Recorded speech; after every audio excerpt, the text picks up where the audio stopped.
Hello and welcome to Six Part. Today I'm gonna start a new series. What if Fem Deku was the daughter of the Saiyaman? If you enjoy this video, please give it a big thumbs up, and to watch more videos like this, subscribe to my channel and turn that bell notification on so you never miss an upload. Now wasting no more time, let's begin.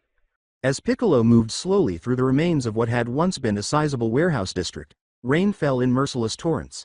He approached a crater in the ground without encountering any opposition. At the crater's edge, he paused and gazed down at the shattered body of a man he had referred to as a friend. His armor was broken and cracked, and there was a big hole in his stomach that was wet from the rain and his own blood. As Piccolo knelt down and closed the man's eyes completely, he muttered, "You are a damned fool, Hisashi Midoriya." He narrowed his eyes at the man's half-closed eyes and tiny smile. "Piccolo. Is he all right? Is he alive?" the Namekian asked, looking up as All Might smashed into the street above him while clutching his own wounded stomach as he crawled to the crater's edge. As All Might roared in sorrow, Piccolo closed his eyes and shook his head. "No." He leapt up to All Might's side as the man trembled with anguish and sorrow, asking, "What happened with All for One?" "I killed him with my last attack, and it was all thanks to Midoriya," All Might muttered. Looking back down at their mutual friend, Piccolo muttered, "Typical Saiyan, he took the hit so you wouldn't." "This is all my fault." Piccolo put his hand on the shoulder of the number one hero and said sharply, "It's his fault for getting involved when it wasn't needed. You both did your best. Don't trouble his spirit with worries of guilt, let him rest." You're right. We need to get everything wrapped up, get his body out of there." Breaking news in Nagasaki. A massive battle between heroes and an unidentified villain destroyed a warehouse district today following a disastrous raid on a nearby hideout. Pro-heroes Kami and Crane are in critical condition at the moment. All Might and pro-hero Shenron defeated the villain, but he was killed in the process. His wife and daughter are his survivors, and a memorial service for his loved ones will be planned. The villain's identity has not been revealed, and it is unclear whether his body has been found. The room was dark except for the lamp next to the couch, and the window behind the TV showed a half-moon glowing in the night. Inko slowly looked up from her spot on the couch, with heavy bags under her eyes and tears on her cheeks. With a gentle touch on her friend's shoulder, Mitsuki said, "You shouldn't torture yourself like this." She choked out, "I miss him so much," as she gazed down at her wedding band. "I know, but think about your daughter, please Inko, if you don't get out of this funk." Both women turned to face the entry hall when there was a knock on the door. Mitsuki got up to answer it, and Inko returned her attention to her ring. "Why are you in this place?" Inko looked up again as Mitsuki asked angrily. A man who resembled her husband stood in the doorway. He had black hair, onyx eyes, and a muscular build. Unlike her husband, he had a goatee and his hair was styled so that it spiked up. His eyes were colder, and he showed no warmth for the woman before him. "Is it illegal for me to visit my sister-in-law?" he asked her sarcastically as he entered the house, Mitsuki trailing behind him with her fists clenched in rage. His eyes softened slightly as he said, "Inko." She muttered, "Wasabi," as she glanced up at him. "What are you doing here?" He bowed his head respectfully and said, "I came to give my condolences. Hisashi and I may have had our differences, but I never would have wished death upon my own brother." As he slowly stood up, Inko muttered, "He always said his biggest regret was the fight between you two. Thank you for visiting us. I'm sorry to try and press the issue so soon, but have you given thought about your daughter?" Wasabi said, slowly raising his head. For the first time in days, Inko's tone began to veer slightly as she asked, "What's there to think about?" "She is a Saiyan," Wasabi added, "and there will be those who will try and come for her now that his father is gone. You don't have the strength to protect her, but if you were to let me take her." Inko attempted to interrupt, saying, "No, and train her," Wasabi went on, with no sign of hesitation. Wasabi stopped when Inko yelled, "Absolutely not, my daughter is 6, she said firmly, "and I will not let you take her away from me and try to do who knows what." With a frown on his lips, Wasabi questioned, "Do you really think so little of me?" "I am speaking of helping my niece." "Because you're so quick to help." Mitsuki grumbled, "Where were you when Hisashi and Krillin needed help in Tokyo? You turned them away." "My brother foolishly engaged that Yakuza cell, and that was not my fault. They were using humans as test subjects. Don't think that just because I'm retired, I won't kick your ass," Mitsuki growled, lowering herself into a defensive position. "You never could. Enough of you two. My daughter will not be going with you, Wasabi," Inko yelled, causing them both to freeze. "That concludes this conversation." Wasabi started to say, "Inko, please reconsider," but stopped when he noticed her key start to appear. "Wasabi," Inko said icily, "I already told you once." After hesitating, Wasabi nodded and muttered, "A poor decision." He then left the apartment. As she calmed down, Mitsuki muttered, "That guy really grinds my gears. Are you okay?" "No," softly replied she. "My husband is dead and his brother is interested in taking my daughter. I'm very far from okay." "Maybe you should contact Piccolo. He's the only one who isn't currently locked in a hospital. He doesn't have a phone and probably won't come because of the power levels since you're here." Inko grumbled, "Perhaps I should take Izumi to the lookout for a few days." Mitsuki inquired anxiously, "Do you think Wasabi might try something?" As the door to her daughter opened, Inko sighed, "I don't know. But I can't take that chance." Her long black hair was a mess from sleep, and she rubbed her eyes and said, "Mommy?" "Izumi sweetie," she said, her voice free of any concerns as she approached her daughter and lifted her up, being careful not to break her tail. "What are you doing up, sweetie?" she asked. Muffled, "I heard loud voices," she said. "It's okay, me and Aunt Mitsuki just got a little loud. Let's go put you back down, okay?" Mitsuki sighed as she walked over to a bookcase with multiple pictures on display after watching her friend leave the room. She was standing with her elbow resting on Inko's shoulder, wearing an orange tank top, blue jeans with her leg cut off at the top, and a leather jacket over the tank top. The photos appeared to be of the Z Fighters as they had dubbed themselves, with Hisashi and Inko in the back wearing the old armor they used to patrol in, Krillin and Tien in their training gear, and laughing at something one of them had said. Recalling all the banter that Krillin and Tien had exchanged when they first saw her hero costume, Mitsuki grinned. In the combat trials, she kicked their ass by herself, and they stopped. The final three individuals in the photo were Kaba, who was standing at attention next to Piccolo, the Class 1A representative, wearing a smart suit. Piccolo had always seemed wary of Kaba, who had previously been in the business course before enrolling in the hero course following the sports festival. I suppose they now understood why. Their teacher, Master Roshi, was the final individual. He was still wearing his cargo shorts and Hawaiian shirt, and he had a large turtle shell on his back. He made the peace sign to the camera while grinning through his Fu Manchu mustache. "I'm sorry about that," Inko sighed as she entered again. "Oh, those old pictures," she said, smiling, picking up one that showed Master Roshi pursuing an 11-year-old Hisashi and Kaba, who were both clutching magazines in fear as their master pursued them. "You know, it's times like these that I really miss the old days, going on adventures, the grand tournament." Looking at the wedding photo of Inko and Hisashi with a dejected smile, Mitsuki laughed and said, "We did get around back then, didn't we? We thought we were invincible back then, no one could beat us. Remember the Saiyaman?" Inko laughed. "Oh man, those things were annoying." Mitsuki sighed, "Stupid test tube plant babies. They won't harm you if you turn off your computer."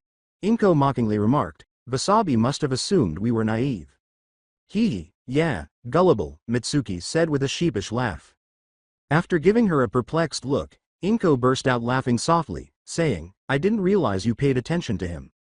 I usually listen to you when you're the one who comes up with the little shits." "My hair still doesn't grow right," Mitsuki swore. With a loving shake of her head, Inko said, "I remember how far you sent Wasabi flying when you finally got away from those things." "Hey, he didn't see me coming until he was halfway across the city," smugly replied Mitsuki. "Should have hit him a few times harder, the smug asshole." "He wasn't always an asshole," she recalled. "I remember when Hisashi and Wasabi had big plans to help the world." She exhaled. "I guess money became more important for Wasabi. You know, even though I despise the man, I don't think he'd do anything to Izumi," Mitsuki said with a sigh, looking at Inko. Inko paused. Wasabi fell out with everyone after the Saiyaman incident. But there was another altercation between him and Hisashi that alienated him from his own brother. She raised her eyebrows. "I don't want to get into it tonight, and I'll need to wake up early if I'm going to get Izumi to the lookout before lunch.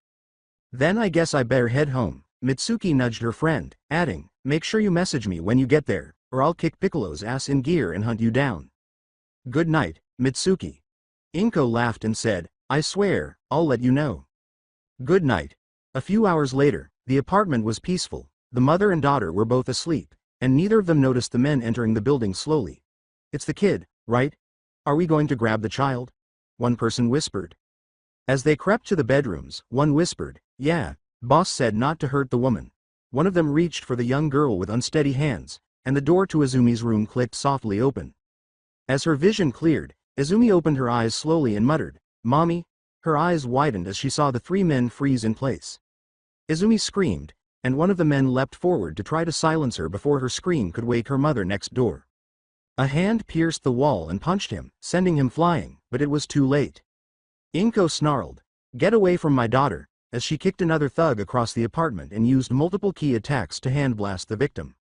She screamed in agony as a knife pierced her back, and she used her telekinesis to send the third thug flying out of the window, screaming as he fell several stories to the harsh ground. As she hobbled over to her daughter, Inko worriedly put a hand over her stab wound and asked, "Izumi, are you okay?" A fist slammed through Inko's stomach, causing her to gasp in surprise. The first thug yanked his hand away from her body and let her fall to the ground, whispering into her ear, "You should have stayed in the other room." Izumi jumped out of bed and cried, "Mommy," before running to her mother's side. The other thug put a trembling hand on Izumi's head and yelled, "Sleep." The young girl passed out as the man's trick took effect. "Missouri," he started. He knew the risks. The other person responded with urgency, "Let's get this girl out of here before heroes start showing up. Come on." As he got closer to Mustafa, Piccolo pushed himself to fly faster, growling, "That power spike wasn't an accident." He landed in front of the Midoriya apartment and knocked loudly on the weathered wood. "Inko, open up. It's Piccolo."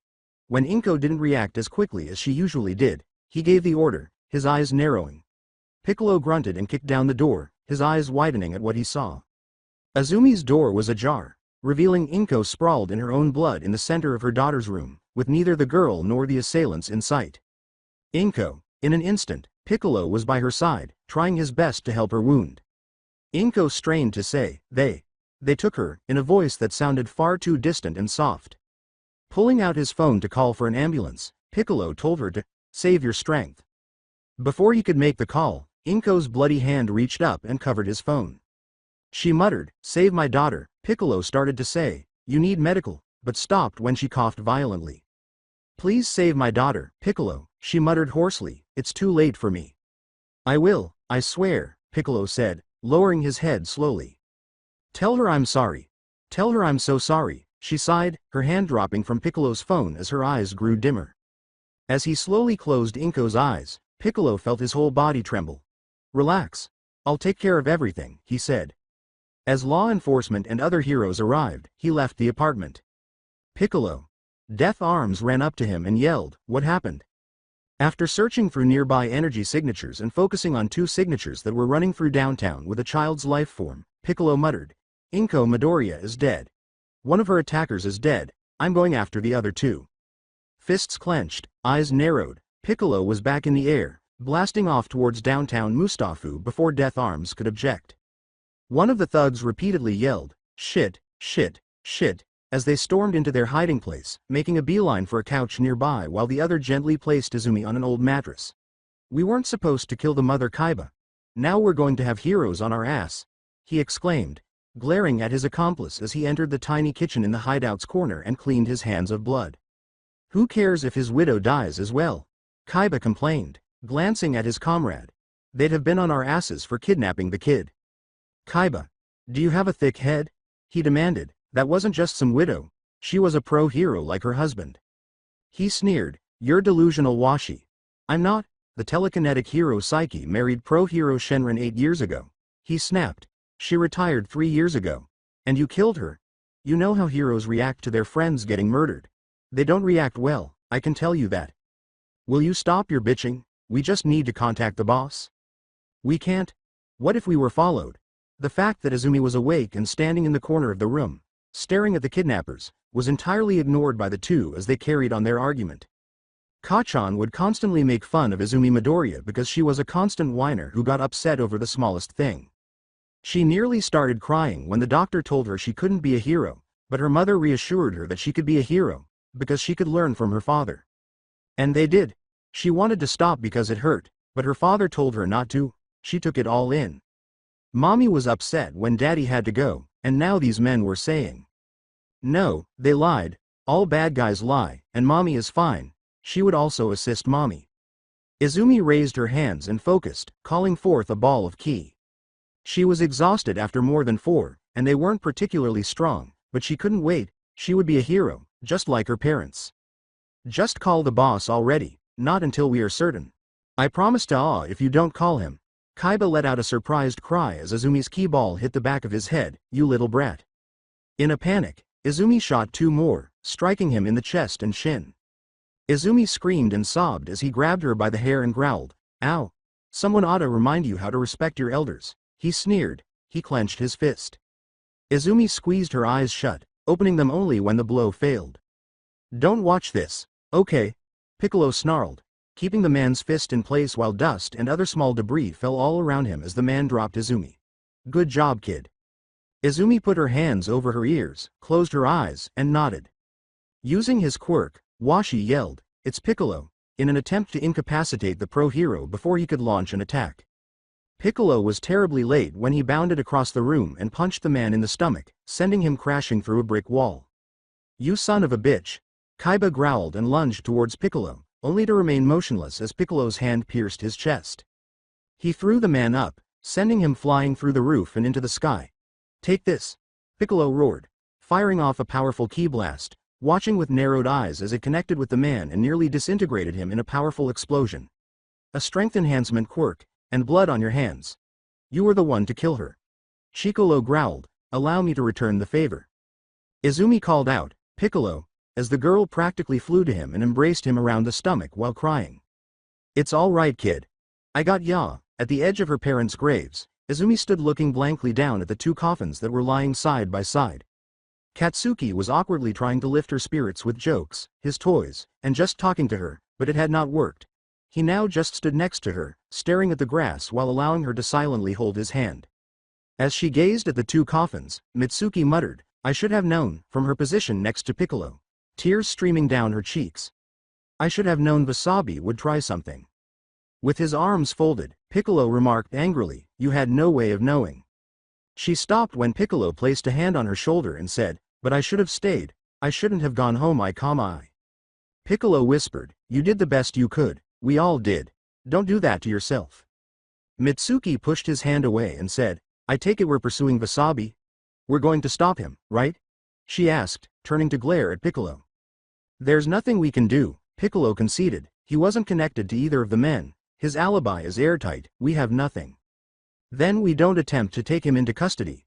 We go to his little castle, bust the doors down, and take care of this ourselves," she yelled as Masaru swiftly escorted the kids away, not wanting either to hear this argument. "You're talking about vigilantism. My best friend was murdered by him," she let out a shriek. "Additionally, she would not want you to commit murder for her benefit. She wouldn't want you to throw your life away like that," Piccolo roared back, causing Mitsuki to recoil. "She would want you to approach this the right way," he added. She wiped away her tears and muttered, "Well, we can't get Wasabi the right way. So what do we do?"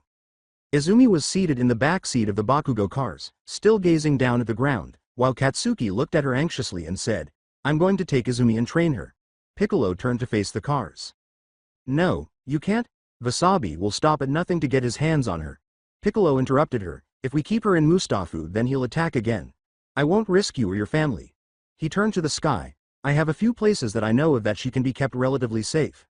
Train her just like her mother and father were. I'm not going to see her anymore, will I? Not until Ua." Looking down, Mitsuki said, "And I'm sure you want to leave as soon as you can." "I'm sorry, Mitsuki. Is it possible for me to spend a brief moment with her? To bid farewell?" With a nod, Piccolo observed Mitsuki return to the car and open the rear door. "Izumi." Mitsuki knelt before the young girl and spoke softly. "Yes, Aunt Mitzi?" Gazing into the woman's big, doe-like eyes, Izumi questioned. Her voice trembled as she said, "I want you to remember that we love you and that no matter what, we'll always think about you." "What's the reason behind this? What's happening?" Izumi, terrified, inquired. "You're going to be leaving with Piccolo, and he's going to protect you," she said softly, "and you'll follow his instructions, okay? Are you able to do that?" "Yeah, but we can still go, can't we?" She let out a whimper that was almost imploring. As she removed the bracelet and tied it around Izumi's wrist, Mitsuki said, "Your mother gave this to me because she wanted both of us to remember that we were best friends. I haven't taken it off since she gave it to me. Now I want you to have it, and remember that we will always be here for you." "I can't make any promises, Izumi." Mitsuki slowly reached for a small wristband on her right wrist, made of plain brown string with several crystal-like beads threaded on the string. As she gave the woman a hug, Izumi started crying and said, "I swear I'll be back," she sobbed. I know you will, sweetie. I know you will. The woman sniffed and Izumi slowly withdrew from her, wiping her eyes. Are you sure you won't cry anymore? Despite the tears streaming down her face, Mitsuki laughed. Izumi repeated, yeah. Katsuki leapt from the car and embraced Izumi tightly. I'll miss you too, Kachan, Izumi murmured as he did the same. Katsuki sniffed. I just got dirt in my eye, but I'm not going to miss you, nerd, don't make assumptions. Izumi laughed and drew away from him, saying, okay, Kachan. We'll see each other again. I know it.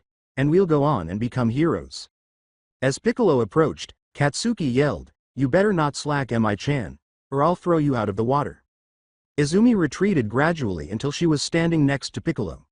Goodbye, Kachan, she said somberly as Piccolo lifted her into the air. She'll be back. Right, Mom? The small family said, watching until they were just a distant dot. Katsuki asked quietly, keeping his gaze fixed on the sky. She is a Midoriya, so yes, she will. They never fail to fulfill their commitments. To diary, please. Uncle Piccolo gave me a new notepad for my quirk analysis, but that's mainly because he believes it will help a Amaliacal mind, whatever that means, and he says it's good to keep track of your thoughts, so I'm writing in this little journal. We left the city 4 weeks ago, and I still miss Kachan and Auntie Mitzi. Uncle Piccolo stated that if I perform well in my training, we might be able to visit, so I've been working extra hard. I've never been so sore in my life, but I know it will be worthwhile because my parents will be proud of me. I'll do my best to remember to write to you when I can, but I have to go to bed. Izumi, love. To diary, Uncle Piccolo said that I had become too sluggish after 8 months of training, so he gave me weighted equipment. Even walking in these clothes must weigh a ton of weight. I haven't hit him yet, but I know I'm getting close, and he's starting to look exhausted after our spars, so I know I can get him. Uncle Piccolo has us somewhere in the mountains, and his training is insane. In the mornings, I have to run as quickly as I can up the closest mountain, and then I spend the entire day doing whatever exercise he gives me before we spar. To diary, please. Uncle Piccolo was unfaithful. I finally got a clean hit on his cheek after 2 months, and instead of giving me kudos, he just took off his shoulder pads and turban thingy and resumed the spar. I was unable to keep up, and it was more difficult to pick up that dumb turban than it was to lift the boulders I train with. I know I'll beat him the next time. Uncle Piccolo informed me that we would be departing shortly to visit the lookout. He claims it will aid in my training, and I am truly excited about it. Knowing that Kachan is still writing me letters, perhaps he will have them all waiting for me when I return. I still miss Auntie Mitzi and Kachan, and I write them as much as I can. Piccolo claims that he delivers the letters to them, but it would be too dangerous to have them brought back. I have to end this now because we're leaving, but hopefully I'll be able to write again soon. Izumi, love. To diary, I was searching for another cup of ramen when I came across you at the bottom of my backpack. Whoa, has it really been this long since I rode in here? So where do I start? I climbed Korin's tower because Piccolo said that Korin is one of the best teachers in the world. You can imagine how surprised I was when he was a cat, but he was a good teacher, and even though I couldn't get the spirit water from him for 3 months, I ended up not needing it. We then went up to the lookout, where the Guardian of Earth resides. At first, I didn't think Piccolo was telling the truth because he made it seem like this Guardian would be stronger than All Might, but after training with Mr. Popo and then Kami, who is somehow Piccolo's brother, I think he's right. Kami is really strong, possibly not All Might level, but definitely up there. We remained with them for the remainder of that year until Kami declared my training was finished. I haven't seen Auntie Mitzi or Kachan since we left. I finally persuaded Piccolo to buy a phone the last time he was doing hero work in Saitama, so I got to speak to them a few times, but it's strange. It feels like Bakugo doesn't want to talk to me. He only gave me succinct, direct answers when we spoke, and he handed the phone off as soon as he could. It's hard to believe that it's been almost 6 years since I started this relationship with Piccolo.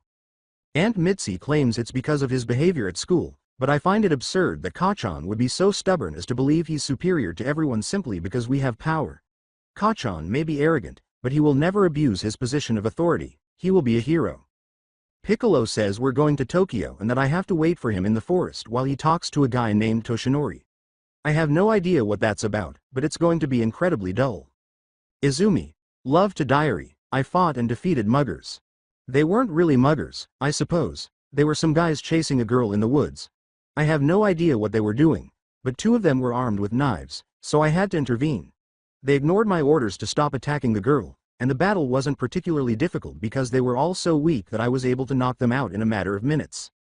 The woman kept thanking me and trying to drag me back to the city, but I couldn't defy Piccolo, so I had to knock her out when she wasn't looking. By that time, Piccolo had come back and had taken all of them back to the city after berating me for not trying to signal him, but then he did something amazing. He took me to a nearby village where they served katsudon. He claimed it was because he didn't want to cook tonight, but I believe it's because he's proud of how well I beat those guys. Tomorrow, we're going back into the wilderness. Before we left, I called Kachan, and he told me to stop bothering him. What's going on with my best friend, and why doesn't he want to talk to me? I'm hoping Aunt Mitzi can tell me what's wrong with Bakugo. Izumi, love.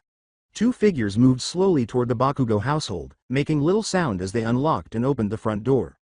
We don't want to wake the loud one, so keep your power levels down. Which one is the loud one? Which one do you think? I think two of them are pretty loud from what I remember. Mitsuki turned on the light and smiled as she saw Piccolo glaring at her in the room's corner, a purple and white blur slamming into her with a shriek of joy.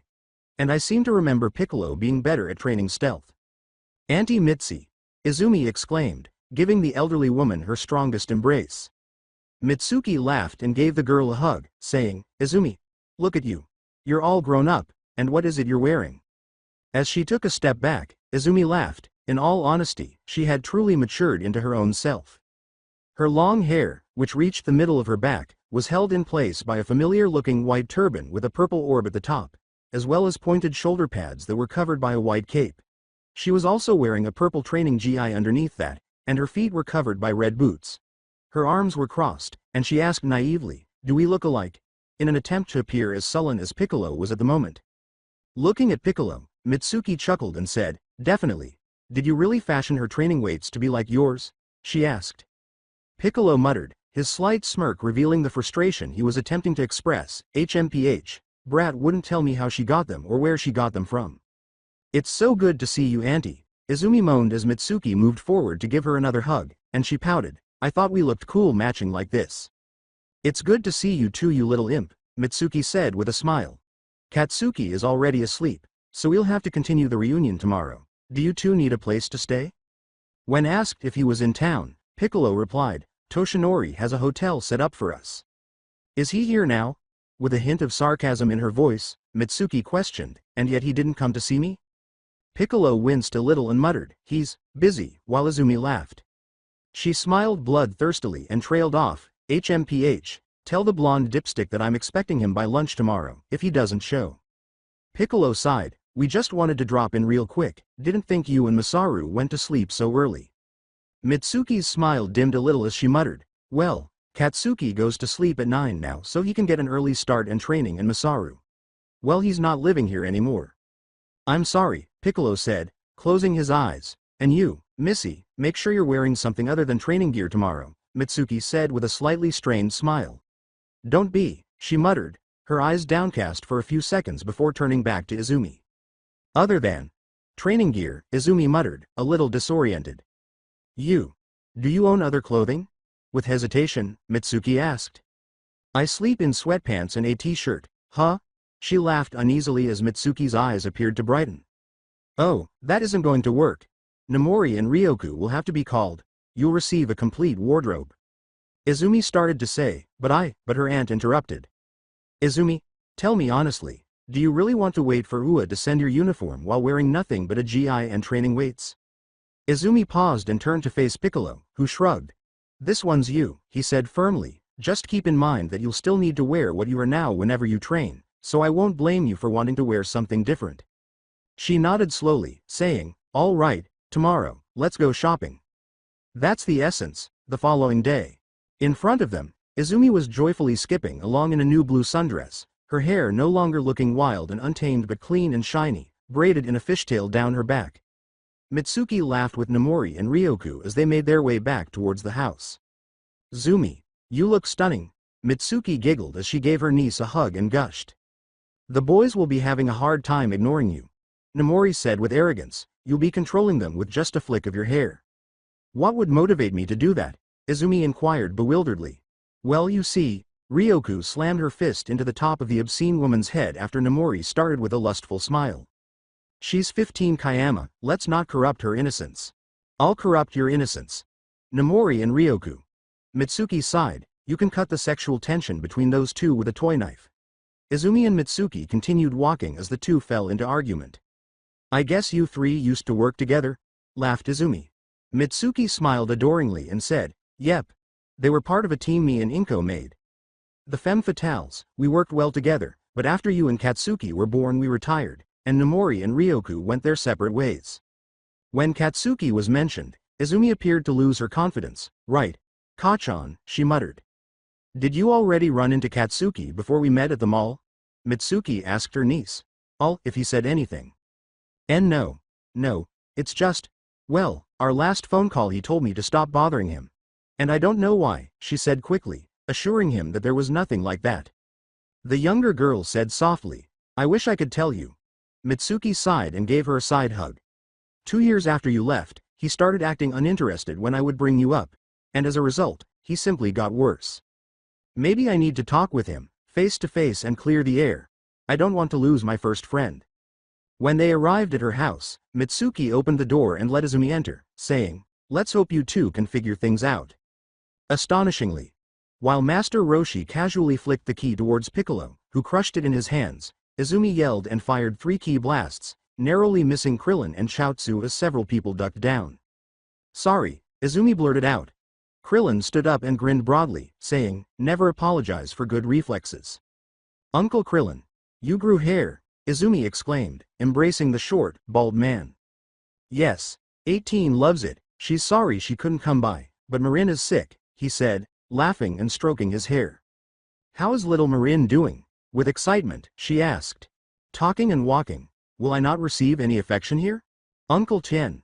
While Krillin and Tien were trying to make Izumi pout about being only a little taller than Krillin, while Chaozu was flying around them in joy, Mitsuki grinned as she watched her niece reunite with old acquaintances. Behind them, her distant aunts Bulma and Chi-Chi were waiting their turn to greet. They hadn't been as close as the others, and their late husbands were actually the ones who shared blood relations, but they had answered the phone and were thrilled to see their niece. At the moment, Master Roshi was making a lot of effort with Oolong and flirting with Ryoku and Nomori. Now, Mitsuki whispered to herself, where's my little demon of a son? Instead of learning the same techniques she had, the boy had sneered at the idea of learning ki control and had instead relied on his quirk and weight training. She wished she could just sense his power level. Mitsuki. Bulma called, where's Katsuki? I thought he'd be here? As she approached. So did I, she admitted, he may be with his friends. How's Trunks? He and Goten went to Shiketsu, didn't they? Yeah, little shits are having a fun time giving us gray hairs. Bulma complained. Can you believe they jumped into that sludge villain incident? They don't even have a provisional license yet? That never stopped any of us. Mitsuki grinned. Hey ya old hag. What the fuck is going on? The two mothers exclaimed as the front door flew open as they were laughing. Katsuki, I told you to be home sooner, Mitsuki said, swallowing the rage that flared up. The boy growled as he entered the main room, pausing momentarily upon seeing everyone he knew in one space, and I said fuck off. As Izumi literally flew into Katsuki and gave him a tight hug, her eyes brightened. Kachan, leave me alone. Much to her surprise, he pushed her away and yelled, I'll be upstairs, he complained as he left the now quiet room. Izumi started to say, but Kachan I wanted to, but she stopped when he interrupted. Don't refer to me as Deku. Get away from me, with tears in her eyes, Izumi watched him leave. Excuse me everyone, she said softly as she flew out the back door. Mitsuki started to stomp angrily in the direction of the stairs, saying, when I get my hands on that brat, but stopped when Piccolo placed his hand on her shoulder.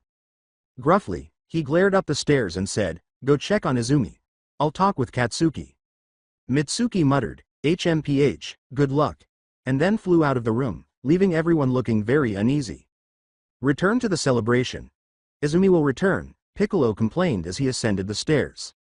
On top of a big skyscraper, Izumi was crying and trying angrily to wipe away her tears as they hit the chilly concrete. Cease it. Remember, no more tears? A familiar power level landed behind her, and she sniffed. As she approached Izumi, Mitsuki sighed, phew, I'm way out of shape. Izumi, are you okay? She asked. Izumi sniffed once more and muttered, I don't know, as fresh tears started to fall down her cheeks. I don't know what I did wrong, why does Kachan hate me? Mitsuki hugged her niece, who was still crying, and sighed, "Oh honey, you did nothing wrong. So why does he despise me?" "I don't know," Mitsuki said hesitantly, "but I'm going to get to the bottom of this, I promise." "I'm sorry," Izumi muttered as she wiped away her tears and sniffed. Mitsuki grinned and said, "Come on, let's return to the celebration. It's not your fault, Izumi, and anyway, every girl deserves a good cry." Izumi mixed with the other partygoers once more, and Mitsuki sighed with relief. "How is she? As good as she can be. Has my worthless son said anything?" Mitsuki shot Piccolo a sidelong glance. Piccolo crossed his arms and said, "I'd advise against trying to drag an answer out of him, not with his words." "HMPH, of course you do," she murmured. "Did you at least find out why he's acting like an asshole?" "Yes. Are you going to tell me?" Mitsuki asked, trying not to lose her temper with the Namekian as she glared at him. "Nope. Why not?" she yelled out. "Besides, they're kids. It's best to let them figure things out on their own," he said sternly. "It's not my place." "I hope you're right," Mitsuki sighed. Bakugo Katsuki had been waiting for his friend's return for far too long. A few weeks turned into a month, and a month turned into a year, and after 2 years he was finally able to speak with her. She had promised to return, and he had been eagerly awaiting her return. On the phone, he rushed the call and left his mom to speak with her because he was upset about her training, and the way she seemed to be ignoring his question about when she would return. It became more difficult to endure those phone calls after that, and in the final one, he told her to just stop talking to him because it seemed like she would never return. Then she arrived at his house and made an effort to act as though she hadn't been gone for 6 years. He wasn't going to simply put everything on hold and act like everything was fine for her sake, so screw that. "You're upset. I sense it. What's it to you, green bean?" Bakugo glared at Piccolo as he looked up from his bed. He asked impolitely. "Personally, I don't care either way, but I can tell you from experience, carry on like you do and she'll be out of your life longer than 8 years, Piccolo said, turning from the boy to the door. Bakugo stiffened up and demanded to know, "Why did she go off and leave me on my own?" "Well, why did the loser have to leave in the first place?" "Because we told her to," Piccolo replied. "The fact of the matter was there were people after her, and she wasn't strong enough to protect herself. Now she can probably take on the top 10 in the draft and come out ready for more." "Whatever. Get out of my room," Bakugo said, turning his head away from Piccolo. After leaving Bakugo to fume, Piccolo turned and left, muttering, "Think on what I said." The following morning, with his arms pumping, Bakugo pushed himself to run faster down the sidewalk. His friend Hashiga was hardly able to keep up with him. "Slow down, man. We're already 6 kilometers over our initial plan." Bakugo yelled, "Shut up, you loser," but he started to slow down and came to a halt on a pier that overlooked a pile of trash by the water. As he struggled to stay upright, Hashiga exclaimed, "What bit your ass?" "Master Tien pushes me to my limit, but that was crazy." He turned his head away from the boy and muttered, "Shut up. I've got a lot on my mind." When Bakugo launched into his typical tirade, Hashiga smiled and taunted, "When do you ever have anything on your mind other than training and school?" Bakugo Katsuki's only friend was Kemari Hashiga, who, in all honesty, only recently earned this title after it was revealed that Hashiga was traveling to Tien for combat training in order to become a hero. As a result, the two boys became closer and encouraged one another to enroll in their preferred universities. Bakugo wanted to attend UA, Hashiga to Shiketsu. "So, what has you all wound up? Those punks in class still trying to start shit?" "I can handle small fries like that."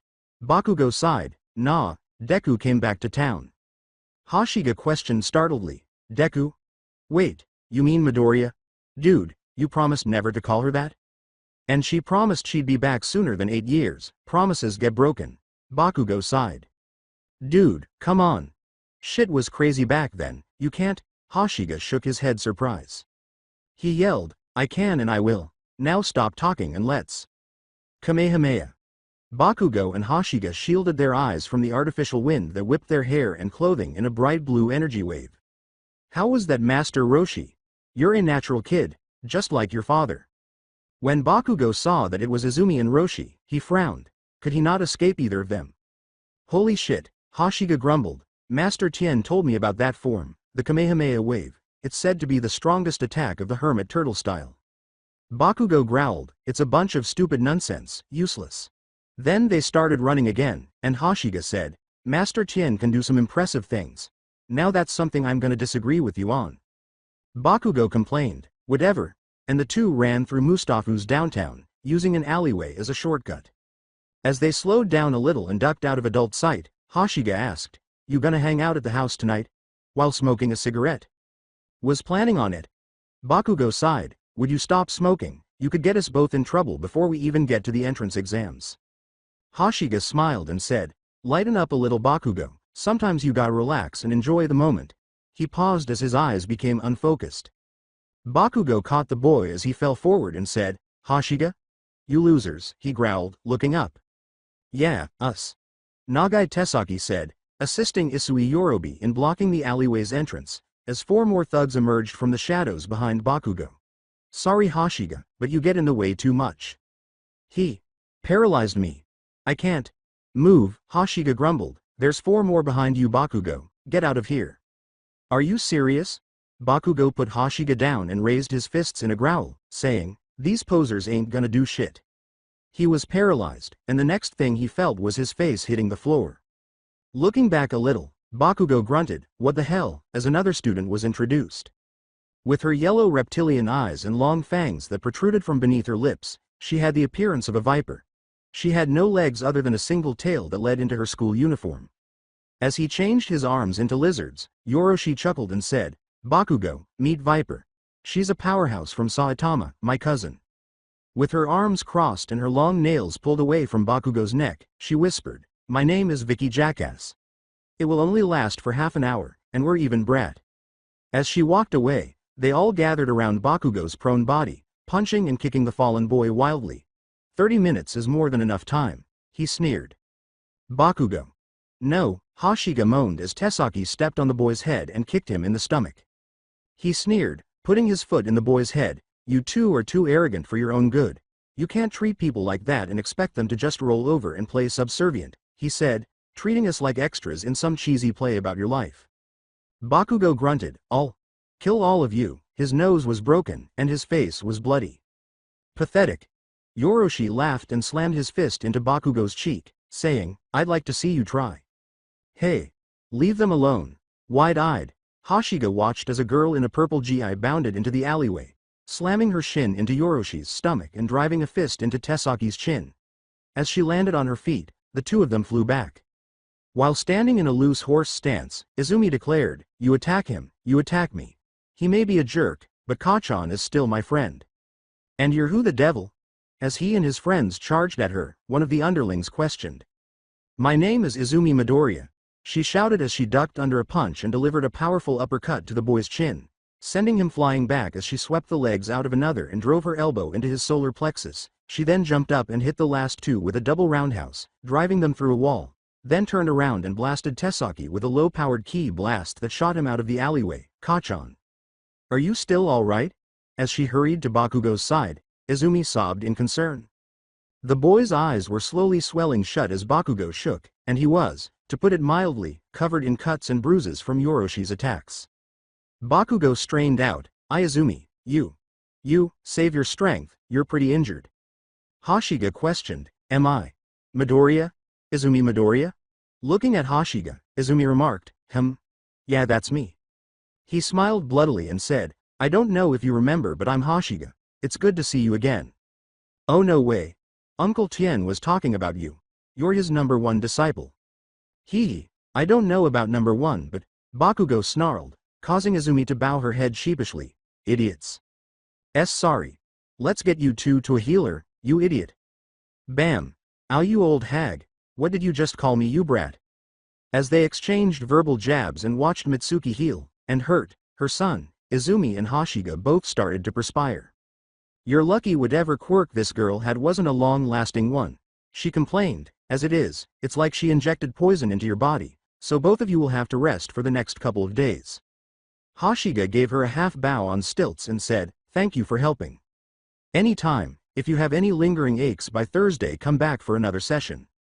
He stumbled toward the door, nudging Izumi as he passed, and said, "Got it, thanks for saving my ass back there, Midoriya, I owe you one." As he left, she called out, "It was nice seeing you again, Hashiga." Then, trembling, she walked over to Bakugo's side and asked, "Are you okay, Kakatsuki?" without using his previous nickname. Gruffly, he said, I'm fine. She nudged, do you need anything? I'm fine. Are you certain? I'm fine, damn it, as I already told you. She jumped back, crying as he roared, shut up, you stupid nerd, I don't need anything. All right. I have to go meet up with Piccolo for training, so I'll see you later, Aunt Mitsuki. Katsuki, she said hastily, I'm sorry, before standing and grinning sadly at Mitsuki. Don't put in too much effort. She ran to the door when Mitsuki called to her. Izumi. At the door, the Saiyan stopped and turned to face her longtime friend, who was staring at her with a fierce expression. Thanks for the help, he muttered, looking away. Izumi blinked, then gave him a huge smile. Anytime, Kachan, she chirped happily before flying out the door. Maybe you're not so stupid after all, brat. Mitsuki sighed, prodding her son in the stomach and making him cringe in pain. Ow. That hurts, ya old hag. Serves you right for fighting. Bakugo grit his teeth as he looked away. Hey old mom. Mitsuku's gaze softened as her son became uncharacteristically morose. I'm sorry for how I've been acting lately, he muttered. I was figuring some stuff out. She sighed, to tell you the truth, you're just like me, all hot anger and aggression. If you don't find a way to channel that, it's gonna be your downfall.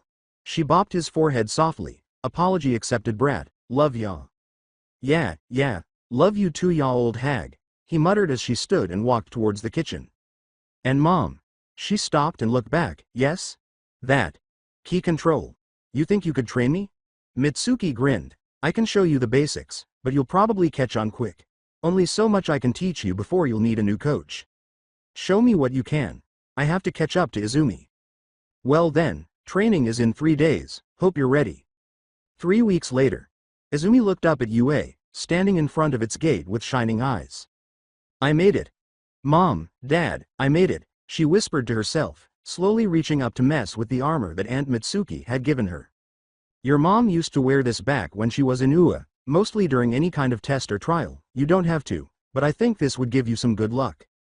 It's not exactly the same, but it's like I have a piece of mom with me, Izumi said, grinning fondly at the memory of the strange armor, which was yellow and black with hard straps that went over the shoulder. Underneath it was a tight black bodysuit that ended halfway down her thighs and biceps, and on her hips were another pair of brown armor pieces. She was also wearing her red boots, and her tail was wrapped around her waist. Are you going to remain there all day? Izumi jumped at Bakugo's low growl, saying, Kachan, I apologize, I was just thinking about something. As Bakugo approached Izumi, who hadn't seen him in a month due to the awkwardness of their circumstances, Izumi couldn't help but notice the new bruises on Bakugo, which were undoubtedly the result of his training with Aunt Mitsuki. The explosive boy walked past her, complaining, HMPH, whatever. You better get top 5, I won't accept anything less of you. As she watched him leave, she sighed and said, all right. Don't worry, Kachan, I'm going to be the greatest. He continued to walk in the direction of the building, sneering, idiot. Izumi watched him leave for a while before following, flying a few inches off the ground without paying any attention. Gosh, your peculiarity is exactly like mine. As she turned to face the vivacious brunette behind her, Izumi winced and said, well, technically this isn't a quirk, it's key control. I am familiar with that, it's supposed to be really hard, she exclaimed. And without enough ki, it's nearly impossible. I'm Izumi Midoriya, she said, leaning back as Uraraka started to vibrate with excitement. Luckily I had a lot, she giggled, landing. Psyche was your mother, she exclaimed, I adored her Shenron debut. With longing, Izumi remarked, she was the best. The girl finally shook her hand and said, my name is Ochako Uraraka. I like your outfit, is it your mother's? Yes. To bring me luck, my aunt gave it to me today. It's very different from what I usually wear, but it works, Izumi exclaimed, pumping her fist. Yes, it does. Oh, before we miss the orientation, we really ought to start. You're right, may we continue our conversation later? Obviously. The two girls hurried into the room, and Izumi floated up to Bakugo, who was waiting, and waved goodbye to her new friend. Pardon me. Wow. Izumi cried as she stumbled out of the air, crashing onto the walkway behind Bakugo. Ow. She whimpered as she sat up and glared at the boy who had yelled at her, you jerk. I lost control because of you. In the first place, you shouldn't be using your quirk. Joke's on you. No, it's not a quirk, she yelled, extending her tongue toward him. How immature of you. Do you truly want to be a hero? I certainly am. If not, why am I attending the hero course entrance exam? Stop talking, you two, or else I'll blast both of you to kingdom come. Bakugo burst out of his seat, roaring. You are so impolite. You're a jerk for leaving Kachan alone. Avoid calling me that, but you didn't get mad about it outside? Is this how you think heroes in training should conduct themselves? Fuck off. Yeah. Everyone quiet, as the students, who had been concentrating on the three-way screaming match, turned to face the podium, where an amused present Mike stood with his arms crossed. The entire room fell silent. We got a whole entrance exam to get through, so why don't we chill out, ya dig kids? Slowly, Izumi sat down next to Bakugo, her eyes bright. It's present Mike, she exclaimed excitedly. His impolite question, caused her to falter a little before her excitement returned. Alright you cool cats and kittens, welcome to UA. Let me hear ya say yeah. Izumi exclaimed, yeah, as Bakugo gave her a stern look. Let me hear you say, wow, it looks like one of you is here to play. Wow. Izumi and several others cheered. Alright. This atmosphere is amazing. Now that the written exam is imminent, we will review the practice. Against the robot villains, you cool guys will be having a great time in simulated cities. Each of the three kind has a different point value. Getting as many points as you can is the goal of the game. Naturally, it is not acceptable to attack other applicants. Pardon me. This guy for real? Izumi and Bakugo asked, glancing down at the man they had been arguing with earlier. Izumi nodded in agreement as Bakugo sneered. You only tell us about 3 of the 4 villains you show on the handout. If this is an error on UA's part, it is a disgrace. Izumi muttered loudly, your face is a disgrace. Bakugo snickered as the boy turned around and glared at them. Bakugo gave the boy a challenging smirk, while Izumi maintained an innocent expression. Examinee number 1117. All right. A good question. There is one in every center, and the 4th villain is worth 0 points. It is worth pursuing. It is best to ignore it. I appreciate the explanation, sir. When present Mike prompted Izumi to give a passionate plus ultra, Bakugo muttered, guy's gotta stick up his ass. What's with you and being so starstruck with present Mike? In our family, there are true heroes. I'm not interested. Present Mike's radio show was the highlight of my day when I was out in the middle of nowhere training with Piccolo, she said as they started to descend the stairs. He lifted my spirits during my time out there. As they came to the bottom of the stairs, Bakugo broke away from Izumi and headed toward present Mike without saying anything. Keikachan, what are you doing? She whispered as he approached the radio hero. After a brief conversation, present Mike gave him the thumbs up. What were you doing? As Bakugo walked back, she asked him. Don't say I never did anything for ya, he grumbled, thrusting a piece of paper into Izumi's hand. Izumi gaped at the sheet of paper with present Mike's ridiculous signature printed on it. Before launching into Bakugo and giving him a tight hug, Izumi let out a high-pitched squeal that made everyone in the vicinity cover their ears. I'm grateful, I'm grateful, I'm grateful, this is the best gift ever, she exclaimed. You damn nerd, get off me. Izumi jumped away from Bakugo as he barked. I apologize. As Bakugo furiously stuffed his hands into his pockets, she squeaked out. Stop talking. I only did it because I owed you a birthday present. Don't take this too personally, he complained. Kachan, say whatever you want, and quit referring to me as that. As other applicants milled about her, Izumi stretched her muscles while staring at the enormous doors in front of her. Okay, 50% power should do it. She muttered, maybe I should rack up about 100 and then back off. Izumi. Uraraka called, causing the Saiyan to swiftly turn around and smile upon seeing Uraraka. Ochako. She greeted happily as the girl ran up, how'd you do on the written portion? I think I did good, it was really hard, what about you? I'm confident, ready for the practical. Obviously, I've put in a lot of training and... Pardon me.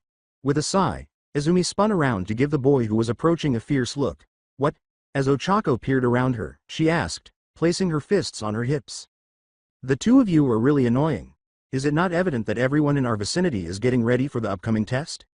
Ochako remarked, we're not being loud. Izumi crossed her arms and continued, and we're talking about the exam. You're not the boss of us, dude. Taking a deep breath, the boy in front of them said, I'm just attempting to convey how serious this practical is. You can't be so casual about it.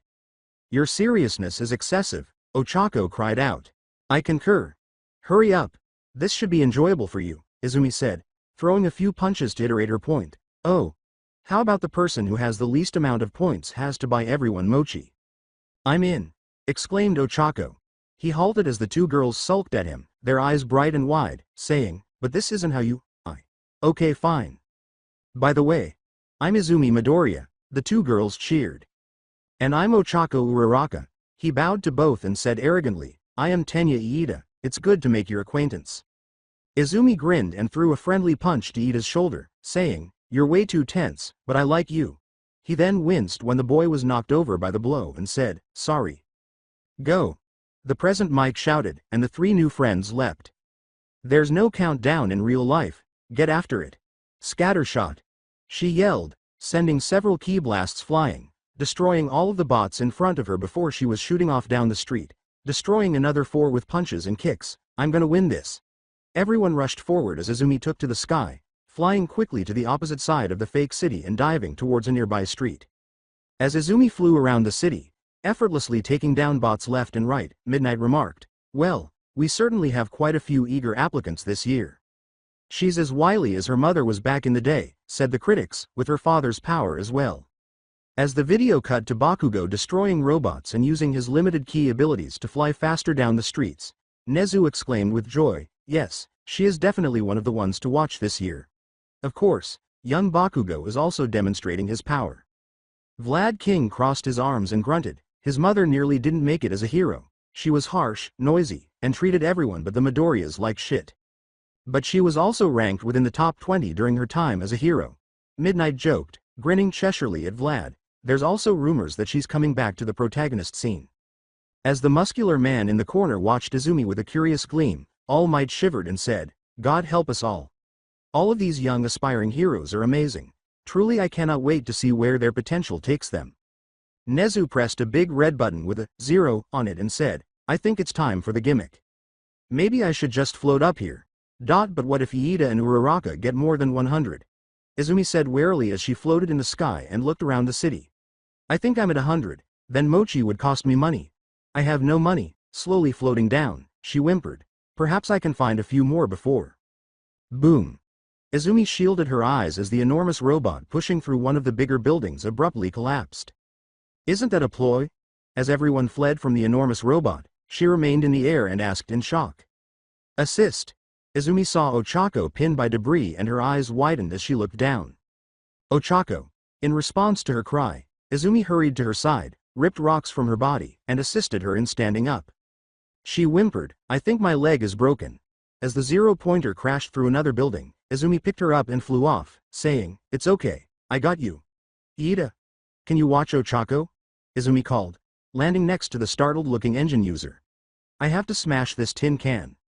As he backed Ochako, Iida spluttered, but it won't give you any points. I'm going to smash it because it hurt my friend.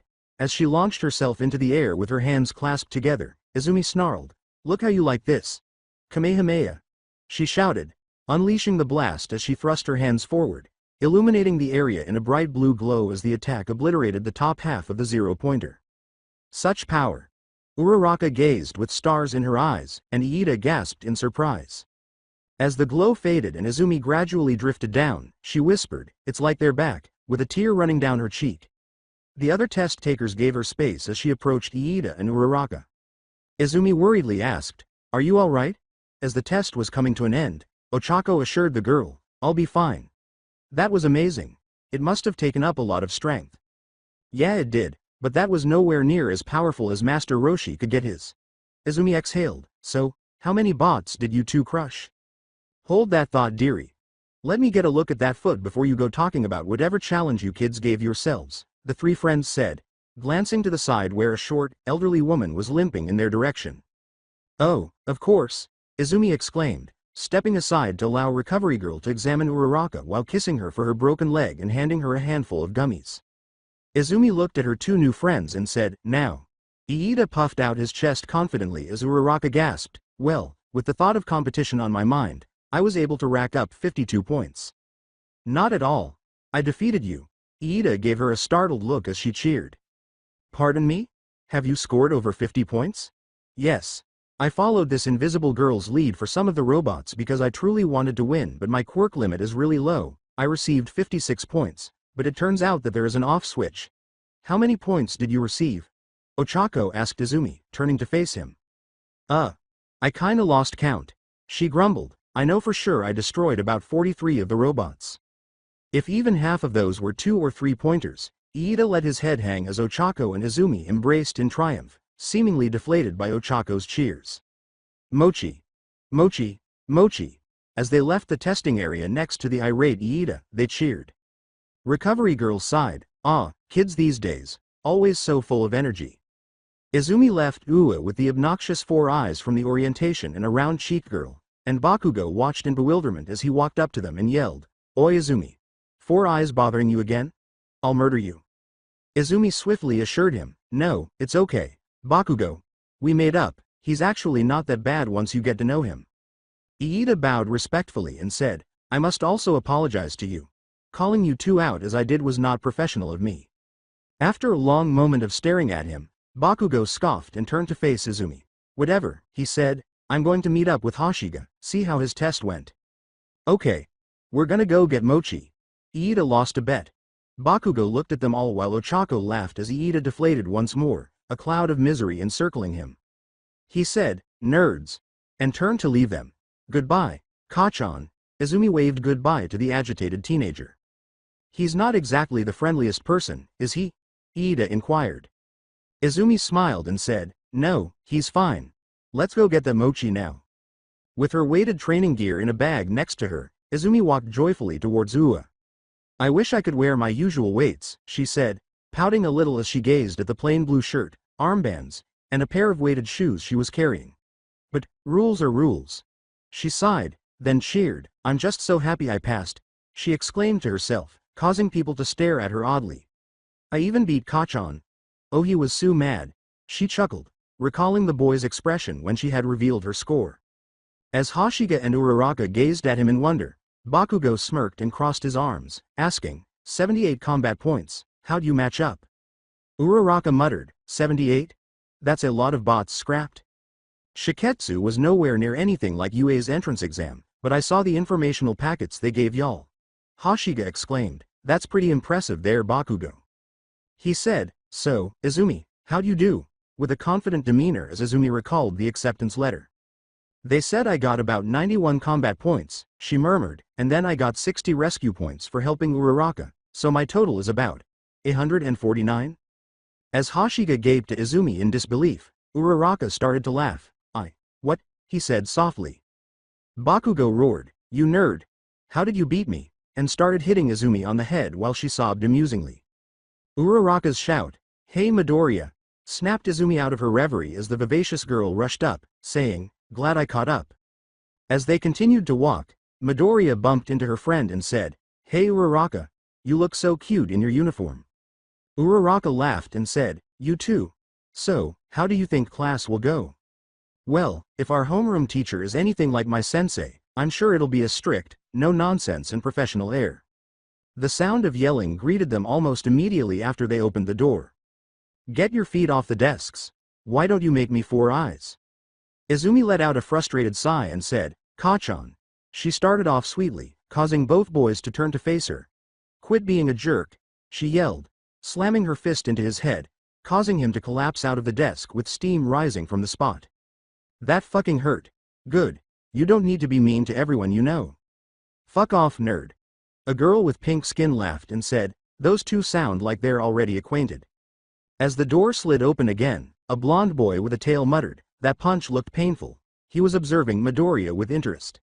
Everyone turned to face the door, where a man wearing a yellow sleeping bag was standing and drinking an apple juice box, when a new voice said, you're all being much too loud. You all took 8 minutes to quiet down. In the future you'll all need to be less irrational. Now, get to your desks. My name is Shota Aizawa, and I'll be your homeroom teacher. He threw a bag full of brand new UA workout uniforms onto his desk and said, get these on and meet me out on the field. And be quick about it. Immediately, everyone was seated at their desks as the man emerged from the sleeping bag. How about orientation, though? Uraraka inquired. It's a waste of time because UA takes pride in its freeform curriculum, which lets teachers organize their classes however they see fit. And you won't have time for pointless activities like that if you want to be a true hero, so act quickly. Everyone was out on the field in 30 minutes. Looking at Izumi, he muttered, "Well, at least you made it out here quick. Today we'll be doing an assessment to gauge where you all are." "What was your softball throw back in middle school?" he asked. "Homeschooled," she said sheepishly, "but I was able to get it to about 100 meters during training." I never went to middle school." He threw a strange softball to her and said, "This time, use your quirk. Don't hold back. Give it your all." When Aizawa glared at her, she trailed off, but I don't, right. Full power. No holding back."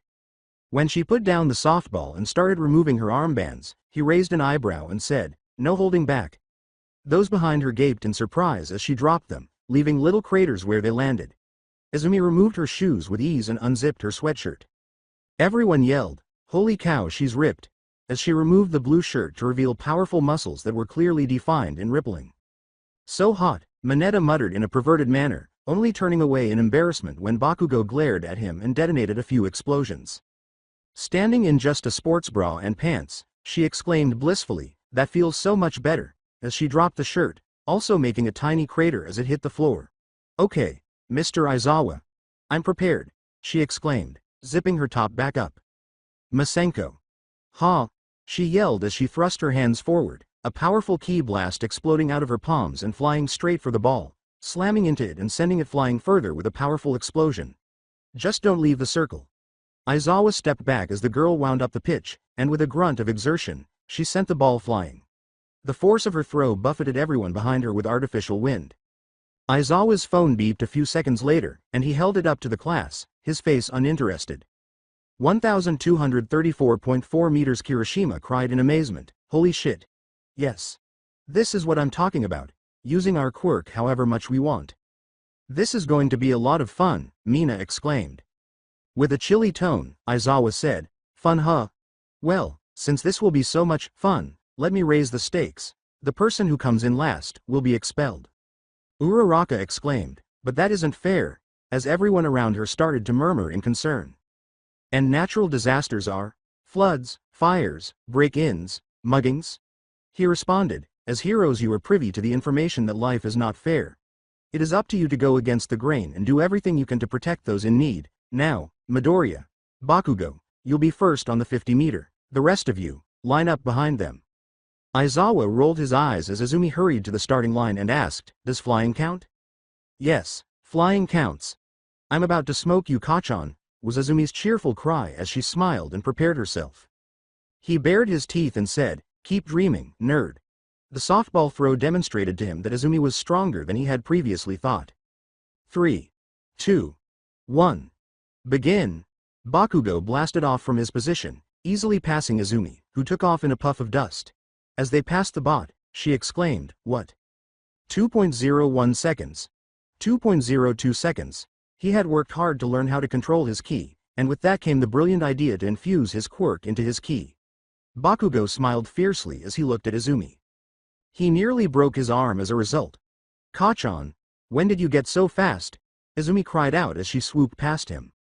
Izumi continued to float next to him, "Been training with the old hag to learn that ki control, figured out a new way to use it, now shut up." He growled, "Back off," and turned to return to the others. The rest of the class turned to watch Momo as she asked, bewildered, "Ki control? So you aren't using your quirk?" As she landed slowly, Izumi started to fiddle with her hair, looking anxious. "Well, I don't have a quirk. So I can't use it," she muttered. Momo whispered, You're quirkless?" Bakugo questioned impolitely, "You want to make something of it, ponytail?" Before Bakugo could do anything hasty, Izumi hurriedly placed herself between the two and said, "Bakugo, no." Aizawa's sharp remark, "All of you back to the task at hand," caused the class to jump, and they soon returned to their tests. Izumi, however, was tense with uneasiness as she felt the inquisitive looks burning into her back. As Bakugo took his turn and threw the softball into the air with a ki-infused explosion, the remaining tests came to an end with little discussion. Aizawa showed him the score, and he smiled. 1,343.6 meters?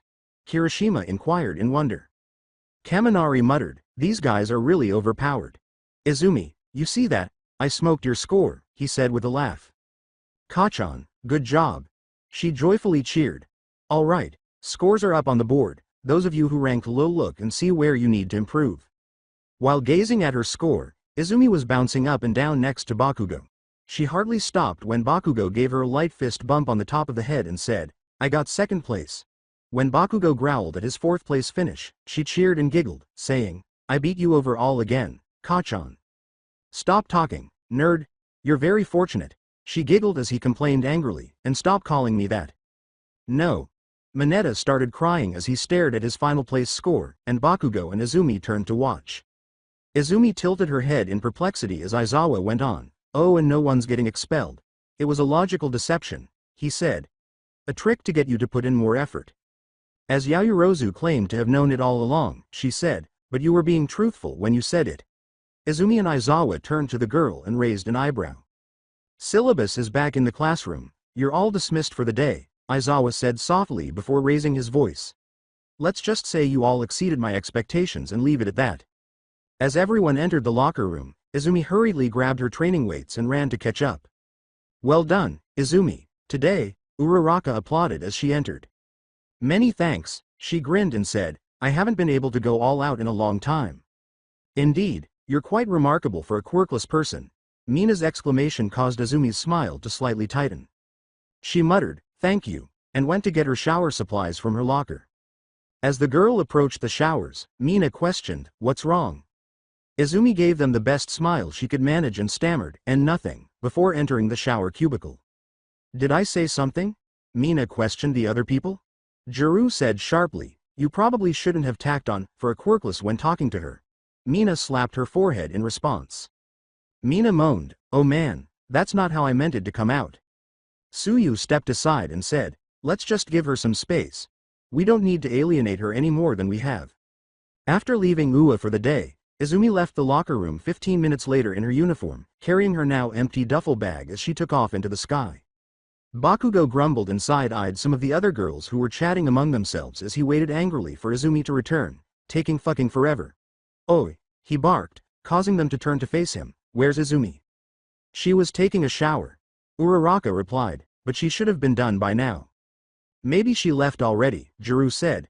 "Aizawa did say we were dismissed for the day." Mina looked down in embarrassment and shame as Suyu said bluntly, "Juru's right, she probably wanted to avoid Mina and the rest of us." "What did you say to her, Pinky?" Bakugo glared at the acid user. He snarled. Nothing negative. I simply said that she was, for a quirkless, but I didn't mean any negative connotations." Turning away from them, Bakugo grabbed both his and Izumi's bags and yanked the door open. He growled as he left, slamming the door behind him. "You idiots." Hagakure pushed Mina. "You're going to have to apologize tomorrow." "Yes, I am aware. I had hoped to apologize today," but she departed. Uraraka sighed. "There's nothing we can do about it right now. Hopefully, Bakugo won't persuade her to fight us tomorrow." Bakugo discovered Izumi sitting cross-legged on a wrecked truck at Takoba Municipal Beach, gazing out over the waves with her hair blowing softly in the breeze. As the girl glanced over, Bakugo called, "Oi Izumi, what are you doing out here?" Muttering, "Nothing," she turned back to the waves and said, "Just watching." Leaning against the truck and staring down at the sand, Bakugo placed his bag on the concrete next to hers and said, "Was waiting for you back at UA." "Sorry she murmured, "I was a little worried. Last time a class found out I was quirkless, they weren't really nice." Bakugo scoffed and said, "Those extras can go die in a ditch. None of them made it to UA, did they?" "Well, no," as he looked up at her, he said, "Exactly, so don't think about them." In addition, Pinky appeared to be sorry for what she say. "I'm being ridiculous, I know, she said, shaking her head. Bakugo cut her off, leaping onto the truck and standing slightly above her, saying, "You're right to be cautious, but running like that makes you look weak, which means I look weak. You're not being ridiculous. You go in there tomorrow with your head held high, and you tell those losers to shut up if they try to make fun of you for being strange. You've got it." After giving Bakugo a startled look, Izumi burst out laughing. "Why do you look at me?" Bakugo bellowed, about to launch into one of his famous tirades, but was stopped when Izumi leapt to his feet and gave him a hug. "Thank you, Bakugo," she said carefully as she laid her head on his chest. "You're always there when it counts." Yeah, whatever, you done being emotional?" Bakugo said, clearing his throat and giving her back an awkward pat. Izumi smiled broadly and drew away from him, saying, "Yeah, I'm good." "Then let's go, old hag's probably waiting for us." With his hands stuffed in his pockets, Bakugo walked beside Izumi as she joyfully skipped into class the following day. Bakugo sat at his desk and growled, "Stop bouncing." She sat down behind him, still almost vibrating, and chirped, "Okay." "Hey Midoriya," Mina called, walking up to the girl. "Hey, I wanted to apologize for what I said yesterday. It was seriously insensitive the way I worded that," Izumi said, her excitement temporarily vanishing. "Oh, it's okay." "No, it's not acceptable. You were all saddened by me. I didn't mean it badly. You're truly incredible." Izumi blushed and said, "Thank you," and Mina smiled back at her. Bakugo sneered and complained, "Idiots." As he began the day by entering the classroom, Aizawa gave the order, "Everyone into your seats." The remainder of the week was pretty typical. Izumi's head was spinning from the English, history, and math classes, and modern hero arts was confusing but enjoyable. However, there was only one class they were all anticipating, and that Thursday they finally showed up. "I am here. Coming through the door like a hero. It's All Might. Let out Kirishima, and he's in his Silver Age costume," exclaimed Kaminari, amazed. "Welcome heroes to the Fundamental Hero class. Here you will learn the basics of what it means to be a hero."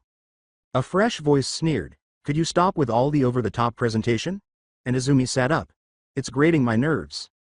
"Sensei," Izumi exclaimed as she sped to give her guardian a flying hug, only to have it destroyed by a punch to her desk. Piccolo growled, "You're at school. Show some restraint." "Yes sir," exclaimed Izumi, rubbing her head angrily. "Holy, that's Piccolo, the Namekian hero. What's he doing here?" With a joyful clap of Piccolo's shoulder pads, All Might exclaimed, "I asked my former colleague to assist today. He has experience training young Midoriya over there, and he promised to contribute to today's battle exercise." He looked at All Might, who had also watched with rapt attention as Piccolo spoke, and said, "You can take back over. I'm only here for today, and only observing at that." "Make no mistake," Piccolo said sternly, grabbing everyone's attention, "fighting villains is a cornerstone of being a hero. Right next to rescue operations. All of you will one day have to fight a villain, whether it's the one that caused the need for rescue operations, or the ones who take advantage of the chaos, and to do this effectively you need to be introduced to battle scenarios quickly." He pressed a button on a remote control, causing panels to slide out of the wall. "Made to your specifications. Get changed and meet me at Training Ground Beta," he said. "Right. Now, one of the biggest aspects of being a hero is looking the part, behold." As Izumi took her purple training GI and the cloth-covered training weights out of the case, Suyu said, "Wow, Izumi, your costume really looks like the one Piccolo has. He must really inspire you." As she started to change, Izumi smiled affectionately and said, "Of course he does," adding, "He raised me since I was 6. As Jiru nodded slightly, he said, "That's why you know key control." "Yeah, to be honest, his training was crazy. I spent 2 years up in the mountains doing nothing but strength training and sparring before we did anything else." As Uraraka completed putting on her uniform, she exclaimed, "So intense." She wished the costume wasn't so tight. She looked down at herself and whimpered. "I enjoy it," Izumi chirped as she got to her feet to display her own attire. "It fits you perfectly," Mina exclaimed, "We all look amazing." "Let's go kick some ass outside," Izumi cheered, which caused the other girls to cheer as well. Yaoyorozu, however, chose not to join in, instead smiling broadly as her classmates left the locker room, and Izumi gleefully flew past them and down the tunnel. "I'm present," with her arms folded in a defiant grin directed at All Might, who chuckled, Izumi declared. "Exactly like your dad. And all of you look so cool," he exclaimed, laughing even harder as the other pupils left. He proclaimed, seeing the rest of the class in their costumes, "Now, will you be able to complete this training? Are you zygotes?" As All Might started to explain the exercise, Izumi bounced giddily next to Uraraka and Bakugo, who both put a hand on her shoulders to prevent her from flying off. "To conduct mock battles indoors, your young heroes will be paired off in teams of 2 at random." "Pardon me, but isn't being paired at random a disadvantage for us?" "Iida, think about it. Pros have to team up with people randomly all the time," Izumi exploded, "particularly in emergency situations." "Obviously, so intelligent, please pardon my intrusion." "Of course." All Might laughed. "Now, the scenario is as follows. A mass destruction weapon is concealed within a building by the villains, who intend to detonate it in 15 minutes. Either capturing the weapon or the villains is your task. However, if the villains are able to hold out until the conclusion of the time limit or capture the heroes, that will be their victory. Do you have any questions?" Who are going to be the bad guys? More robots, Mina said. Piccolo interrupted, saying, your classmates are your worst enemy. What? Zero asked, what if we hurt each other? Uraraka worried, will we be expelled if we do poorly? Bakugo asked gleefully, how bad do I get to mess up the other team? Aoyama questioned, my cape is sparkly no? As the seasoned hero strode forward, Piccolo yelled, enough. Everyone instantly straightened up. No one will be expelled today. I want all of you at 60% strength. No overpowered moves. You get one warning after this and then it will be expulsion. And if any serious injury is delivered intentionally, then you will be dealing with me, understood? Each one of them exclaimed, yes sir. Good. Now line up in front of All Might to draw your teams. As they lined up, Iida whispered softly, very impressive. He calmed us down and allayed our fears at once. Uraraka exclaimed, yeah but he's super scary, while Izumi chuckled. As she pulled her lot out, she exclaimed, that's Uncle Piccolo for ya, I got Team A. Uraraka exclaimed, I got Team A, and the two girls joyfully squealed as they celebrated their good fortune. As everyone paired off, Iida looked around and said, Team D. Bakugo complained, pointing to his lot, come on 4 eyes, we're on a team. As All Might started talking again, Iida deadpanned and stepped aside to stand beside Bakugo. Joy. This exercise will begin with Teams A and D. You will be the villains, Team D. You need to get ready in 15 minutes. As she gazed at the blueprints that All Might had provided, Izumi exclaimed with joy, well it's official. I have no idea what I'm looking at. You don't? She inquired, startled. No, we get to wing it, I suppose. She leapt to her feet and turned to face the building. Well, I'm familiar with blueprints, Uraraka said, and I think they'll have the bomb on the 4th floor. The floor plan shows it to be a really open area. Sounds right, she said, glancing at the windows. There's a chance we could fly to the 3rd floor, break in, and wait for Kachan to follow me. She questioned, you think he will? Oh yeah, we haven't fought yet, so he's gonna be gunning straight for me. When he does, sneak up to the 4th floor and let me know how it is up there. Uraraka exclaimed joyfully, sounds like a plan. Time starts now. Izumi leapt to her feet at once, and Uraraka used her quirk to follow. I need to learn key control, she sighed, while Izumi laughed. As she cautiously opened the window, she exclaimed, I can teach you. That way we can fly around faster. I can sense Bakugo's power level, she whispered to Uraraka, nodding her head towards a nearby door. Go in there and wait until we move along. Uraraka smiled and floated into the hallway, deactivating her quirk, and whispered, infiltration success. Izumi landed next to her, and the two slowly moved down the halls, Izumi in front. Okay. Good luck. As Bakugo bounded down the stairs, Izumi stood proudly with her arms crossed and a smile on her face as the door closed. Then he growled, Izumi. It was, Kachan, she said. When Bakugo asked, where's that other little extra? With a dangerous narrowing of the eyes, Izumi's smile vanished. Her name is Uraraka, and she's probably already nearing the bomb. He sneered and dropped into his stance, saying, I'll take care of her after I'm done with you. Auntie Mitzi has been teaching you a lot, Izumi thought, adopting her own posture, turtle hermit style. This implies that I am more than equal to you. Izumi easily sidesteps his attacks and retreats back down the hallway as he growled and charged forward, blasts reverberating through the hall. She laughed and flew down the hall, saying, I think I felt a breeze. Damn it, get back here, Bakugo roared as he charged after Izumi. He's really focused on Izumi, Uraraka said, peeking out. Are they going out? As she ascended the stairs, Uraraka pondered. After dodging a few more blows, Izumi unleashed a series of ki blasts that Bakugo had to duck under. Masenko ha! Izumi yelled and threw out her hands, catching Bakugo in the chest and launching him back into the wall, shattering it and shattering the outer wall behind it. Damn it! He snarled and launched his own ki blasts, which Izumi deflected with ease. Are you not very strong? Curious, she asked. You want strong, then? Is that it? As his gauntlets flashed red, he spat. Check to see if you can handle this. Pulling the pin, he lifted one gauntlet. What the hell was that? Uraraka exclaimed as the building shook and she was flung from her hiding place. Iida spun around to face her as she yelled. Ha! The puny hero has disclosed who they are. Uraraka sighed and said, oh no, this wasn't what we had planned. Izumi. I was seen by that explosion, and now Iida is monologuing. How are you? With her white cape now slightly tattered and covered in scratches and bruises, she gasped, "I'm fine," and slowly pushed herself off the ground. "Do your best, Uraraka." "Izumi, you're still alive." Bakugo laughed cruelly as he walked through the smoke he had created with his blast, ignoring Piccolo's snarling words of warning in his ear, "Or am I stronger than you thought?" With a defiant grin, she stood up and said, "At least you have my attention. Why don't we get serious?" When the two charged at each other, Bakugo used his quirk to vault over her and send an explosion flying for her back, but Izumi was able to easily turn and block it. Instead, he threw a ki blast straight into Bakugo's stomach, knocking him back as she capitalized, slamming his legs and fists into his body before he finally got a good shot at Izumi. He then used his quirk to slide around her, driving his fist into her stomach before launching a roundhouse that sent her flying down the hall. "Come on, Katsuki. Present what you have," she snarled as she vaulted off the wall, flying towards him in a familiar stance, "Kami."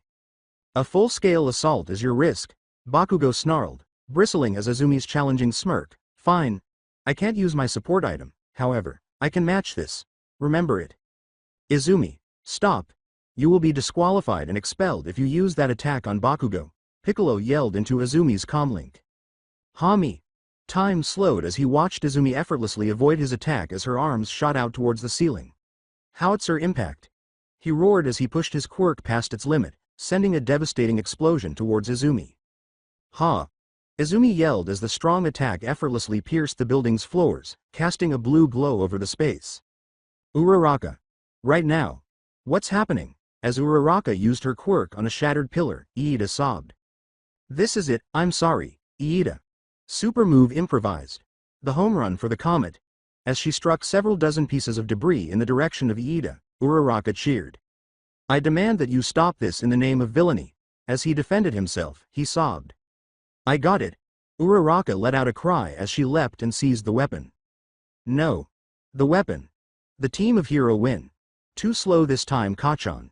Izumi chuckled as she walked past Bakugo, who appeared taken aback by the victory. "Can't wait for our next matchup." "You were incredible," she said. "She beat me, but she didn't even beat me." As Izumi left, Bakugo thought anguishedly, "How strong are you, Zu-chan?" "We won!" exclaimed Izumi and Uraraka as they joyfully skipped into the viewing room, with Bakugo and Iida trailing behind them in despair. "You were meant to keep the bombs safe," Bakugo snarled. Iida countered, "I had no idea they had this kind of attack up their sleeve. They must be prepared for the challenge that Hero Life will present." "Stop talking. All right. When I say that the fight was truly amazing, I believe I speak for everyone." Piccolo winced and glared at the top hero as All Might boomed, "I think young Iida has earned the VIP position for this fight. Does anyone know why?" "I can, sir," Momo said, raising her hand. Bakugo was also disqualified from the decision because he allowed a childhood grudge to dictate his actions. Uraraka and Midoriya won this fight by exploiting the fact that it was a training exercise. They would have been hard-pressed to pull off such a stunt as they did in a real fight. Only Iida completely followed the exercise's guidelines. Yaoyorozu was right in her explanation. Uraraka and Midoriya exploited the fact that this was training and not a real battle situation. Piccolo sighed, she delivered a perfect explanation, which caused All Might to stumble a little. "True, this doesn't apply to the other four of you, but prior to this fight, all four of them knew one another and were at least somewhat familiar with how to counter their opponent. Don't become complacent because the rest of you hardly even realize that." Izumi keeps bouncing joyfully between Bakugo and Uraraka. Izumi started to giggle as Bakugo scowled and mocked, "Why are you happy, nerd? You didn't even find the hidden inspiration of the exercise?" "True. But we both gave our all, so I'm pretty happy about the outcome," she smiled. "I can't wait to see how strong you get, Kachan." "Shut up. I'll defeat you just like the rest of these extras." Smack. "Respect them more, they're not extras." Uraraka started to giggle as the two fell into a heated argument. When she told Iida, "Yeah, they're totally going out. Being a hero demands our whole attention, so I hope they don't let their relationship divert them. We don't prioritize romantic relationships. I'm not going out with this loser. Me go out with Kachan. Totally gross. Or maybe." "Shut up, nerd. We're not going out." Bakugo grunted in pain as he eventually pushed the rusted-out truck to the pier's edge.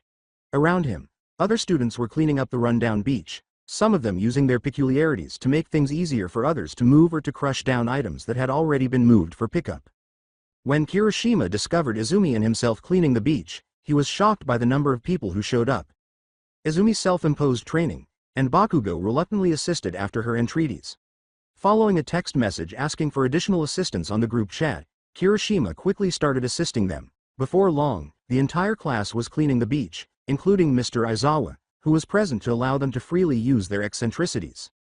Many heroes today forget that our first duty is to the civilians we protect, helping them in whatever way we can. Cleaning a beach that's been left to become a dump is the perfect way to do that. Aizawa had bluntly responded to Kaminari's question about why the teacher had come out, saying, "This is a good workout, and an even greater lesson in helping the community." Looking at the final few trash piles Uraraka was attempting to float, Mina exclaimed, "We've already cleaned up so much, and with a few hours to spare." Izumi smiled as she lifted 2 rusted-out engine blocks and placed them on top of the truck. "Thanks again everyone for coming out," she said. "I didn't think me and Bakugo would have been able to clean all of this up in a day. Maybe 3 or 4. Kirishima gave a thumbs up, saying, "Hey, don't worry, man. I think it's really manly that you were doing this as a workout." "Yeah," Uraraka exclaimed as she approached, appearing a little pale. "I never really think about training outside of class." "Hey everyone, I have a gift for you," Shiro called out. All Might and Sato are back from the dump. Let's see what they brought. And the class gathered around the ancient white truck. As he got out of the truck, All Might exclaimed, "I'm proud of all of you, and to show my pride, I've brought ice-cold sodas for all of you. Popsicles, too." Sato boomed as he picked up the 2 large coolers and set them in the sand. "Dig in everyone. This is the ideal method for cooling down. Give me a grape soda, please. Who wants an orange? Hey Mina, they tasted like cherries." Before long, everyone was seated in a row on the pier, cooling off and gazing at the results of their labor. "Perhaps we can go to the beach next week," Hagakure applauded. Iida concurred, saying, "It's a nice idea, but we shouldn't become complacent too quickly. We've only completed the first week of classes, after all." "Yes." After finishing 3 popsicles and 4 cokes, Izumi leapt to his feet, to the cheers of the class. "I believe the day is over. I can take care of the last 3 piles," Izumi said. "How?" Mina asked. "You're strong, but that's still tons of trash." "Just watch, Mr. Aizawa, can I?" Izumi laughed. He sighed and said, "Go ahead, just aim for the waves." "Kami!" Izumi exclaimed as he nodded and leapt to the opposite side of the piles. With a pale face, Iida started, "She isn't, me." Uraraka exclaimed, "She is," and hurried to hide behind Iida while Bakugo and everyone else braced. Ha! A massive sheet of water, twice as high as Shoji, was thrown up on either side of the blast as the blue energy erupted from her hands and vaporized the trash completely. Izumi was bouncing joyfully as the glow quickly subsided, saying, "That was much stronger than usual." As Uraraka and the other girls gathered around her, she cheered. "Izumi, that was awesome," Mina exclaimed. "Yes, you have incredible strength," Juru continued. "I wish I had that ability," Hagakure whimpered. "It's awesome." "Well, anyone can learn ki control, it's all about dedication. Could you instruct me?" "Me too, I also want to know." "Does anyone else feel uneasy?" The idea of all the girls achieving Izumi's level of strength made Kaminari anxious, so she asked softly. "I think it's manly," Kirishima grinned as she spoke. "Indeed, they wish to better themselves, we can't fault them for that," Tokiyami said with a nod of his head.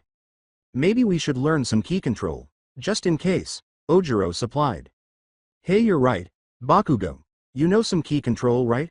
Sato asked, looking at the spiky-haired boy. "Could you teach us?"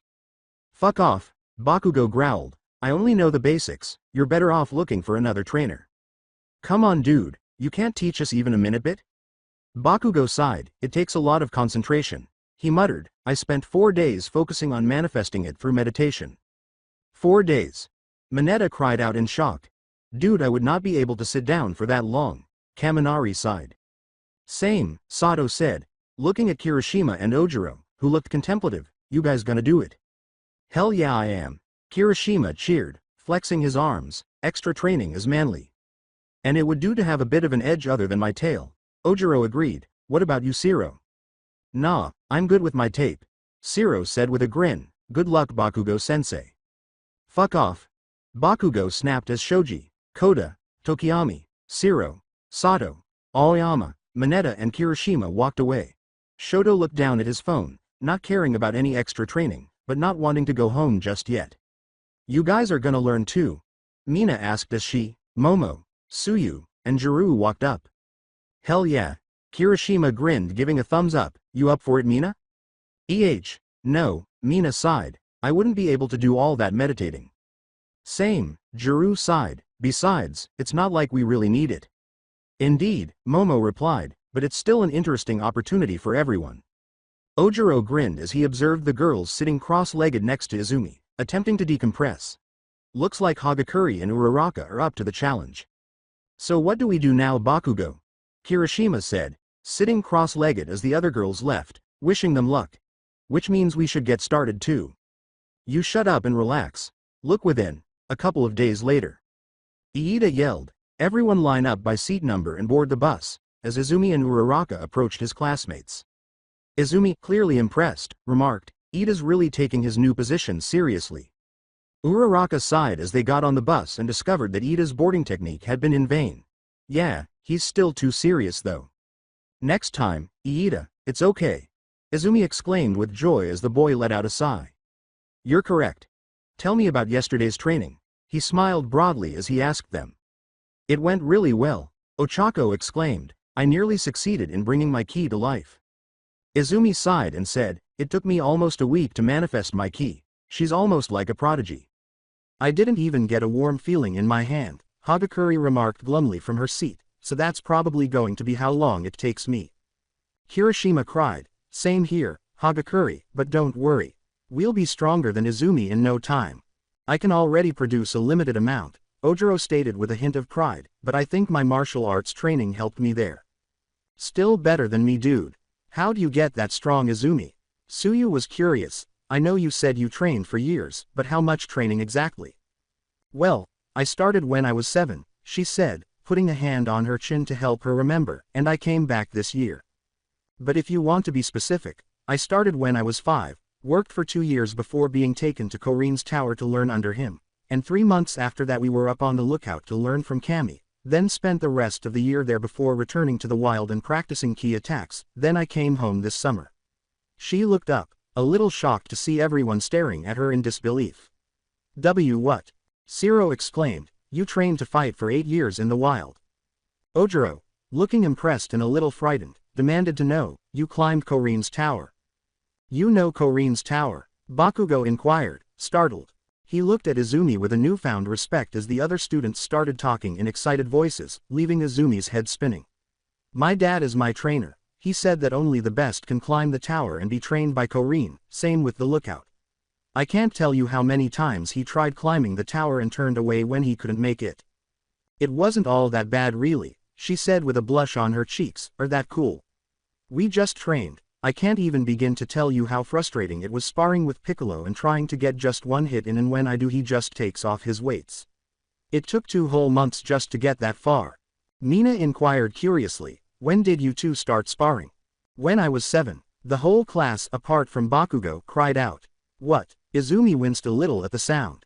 Sato exclaimed, stunned, she's literally been fighting since she was 7. She got a clean hit on a pro hero at that age. What a badass. That's commitment. Izumi simply grinned pitifully when Aizawa shouted their presence, and her smile brightened when she felt Bakugo place a comforting hand on her shoulder. The two of them left, both taken aback by the person who had been waiting for them. Krillin, Uncle Tien. Izumi flew over to them and cheered. Hi, Izumi. Krillin laughed and gave her a hug, saying, but I'm the pro hero Kami today, not your uncle. Tien laughed and ruffled her hair, saying, and I'm Crane, don't forget it's Squirt. The two were dressed in their regular uniforms, Tien without a shirt and wearing green pants fastened with a red sash, and Krillin in an orange GI with the Turtle School emblem on the front and back. Those two were there assisting All Might all those years ago, remember? Kaminari whispered to Mineta, Midoriya sure knows some big guns. Yeah, so hardcore. What brings you two together? Curious, she asked. All Might is being covered by them. 13. Not at all. Hello everybody. The space-themed hero made Uraraka a fangirl by saying, as I mentioned, Crane and Kami are here to assist you with your training today. How does All Might fare? When Krillin flew over and whispered in Eraserhead's ear, he narrowed his eyes and asked. There was a big fight in Tokyo today. All Might used up his whole 6 hours. As 13 started speaking, Aizawa sighed and complained, at least he didn't do it stopping every single crime on his way to work. As 13 described everything in the unforeseen circumstances joint, or USJ for short, Uraraka and Izumi listened in rapt attention. And how they would learn to use their peculiarities so they would never purposefully harm anyone during a rescue, even though they could be used to both help and harm people. Alright, let's begin. Crank, is the list I gave you still with you? Crane turned around quickly with Krillin as the lights flickered, Bakugo and Izumi tensing up as they sensed the power levels, and he said, yeah, it's right here. He was about to reach for a small rolled-up piece of paper when a power level emerged. That's impossible, Crane said. What's happening? As Aizawa hurried to join Krillin and Tien, Kirishima questioned, is this a lesson? No, come back, everyone. Villains have invaded the USJ, yelled Aizawa. Dozens of villains surrounded a man with hands on his hands as they emerged from a purple portal in the USJ's atrium. We were told All Might would be here, but I'm not seeing him, the villains said. Together with Tien, Krillin lowered himself into a defensive position and yelled, get the kids out of here. As Aizawa raised his goggles and activated his scarf, Tien called out to 13. Maybe he'll come when we kill some kids. Go, 13, Aizawa yelled. Izumi started to say, but Mr. Aizawa, we can help, but Krillin interrupted. Krillin pointedly remarked, that bird thing's power level is massive. If I'm measuring right, he might be as strong as All Might. As the three charged, Tien said, get going kid, don't need you cramping our style. Aizawa easily rendered multiple villains incapacitated at once, while Krillin dove into the middle of them, sending the lower-leveled villains flying with punches and kicks. A star flare, Tien yelled, sending a number of villains flying with ridiculous strength and blinding them before he reached them. Watch them go, Kirishima yelled in shock. Everybody, come on, 13 yelled, guiding the children to the exit.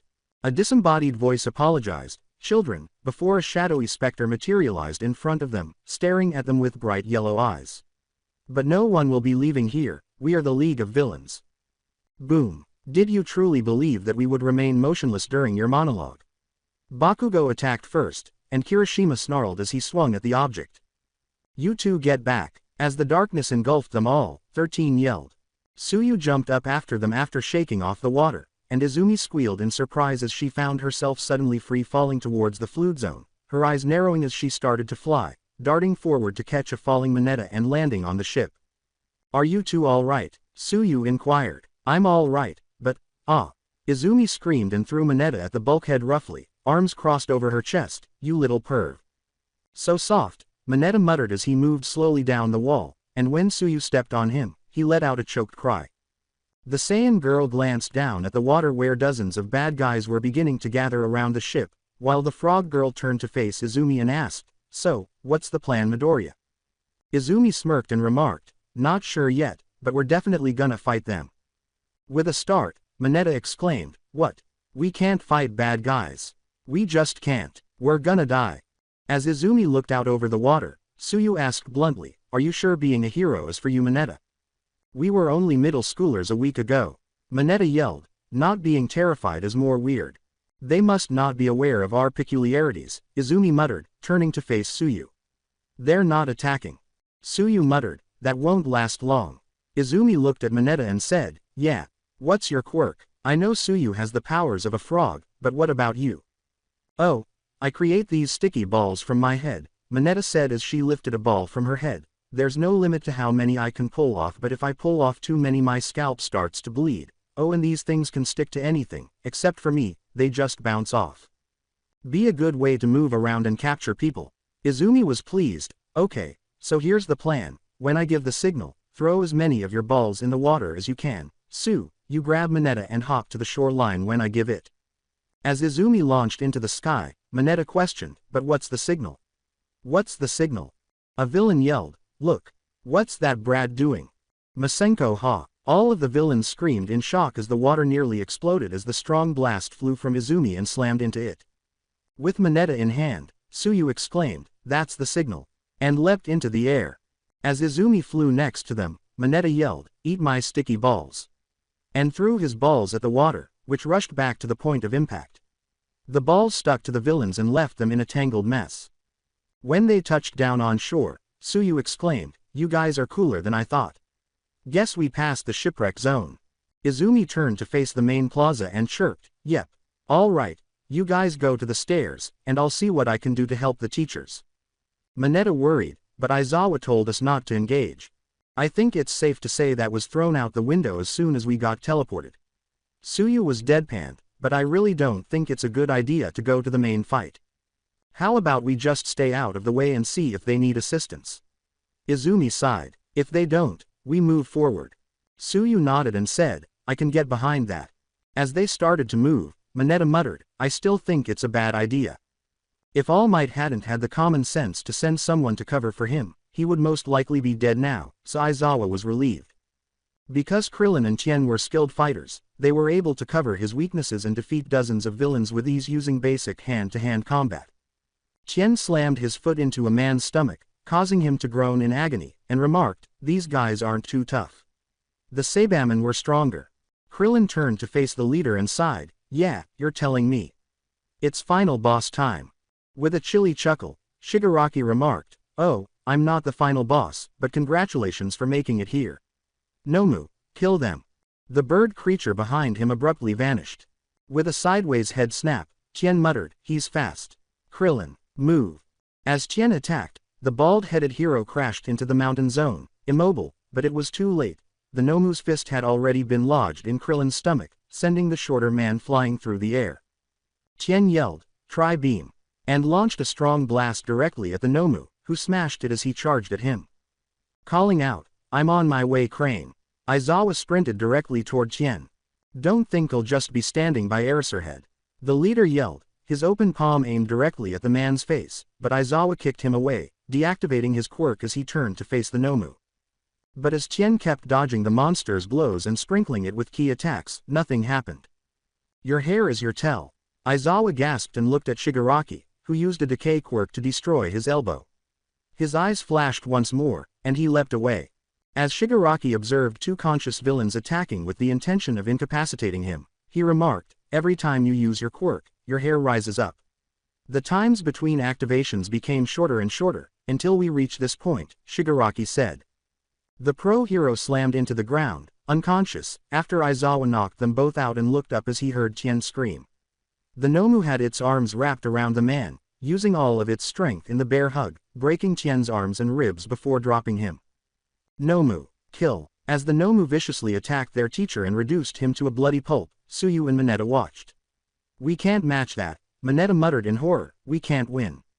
As the girl slammed into the Nomu, sending it skidding back to Shigaraki's side, Suyu called in shock, we need to get to the stairs Midoriya. She glared at the two villains, power pulsing off of her, and growled, Mr. Aizawa. Tien, Krillin, I'll avenge you, I swear it. Aizawa strained to say, Midoriya, run. I won't, I can't. As Suyu and Mineta ran over, she dropped into her stance, her eyes fierce. Get Aizawa and Tien out of here, I'll handle the Nomu, she said. Suyu muttered, all right. As she gently lifted Aizawa, and Mineta started pulling Tien toward the stairs. Shigaraki called out, kill them Nomu. The monster sprang forward, shrieking as it moved toward Suyu, but Izumi deflected the attack. You're fast. She commented, pulling her training weights off and throwing them at Shigaraki, who barely had time to dodge as the weights crashed into the ground, leaving a small trench in the concrete. I'm faster. The two flew at crazy speeds, Izumi avoiding the thing's quick attacks while her strikes had no effect. Izumi cried out in agony as she was launched into the air, her key control the only thing keeping her from colliding with the roof.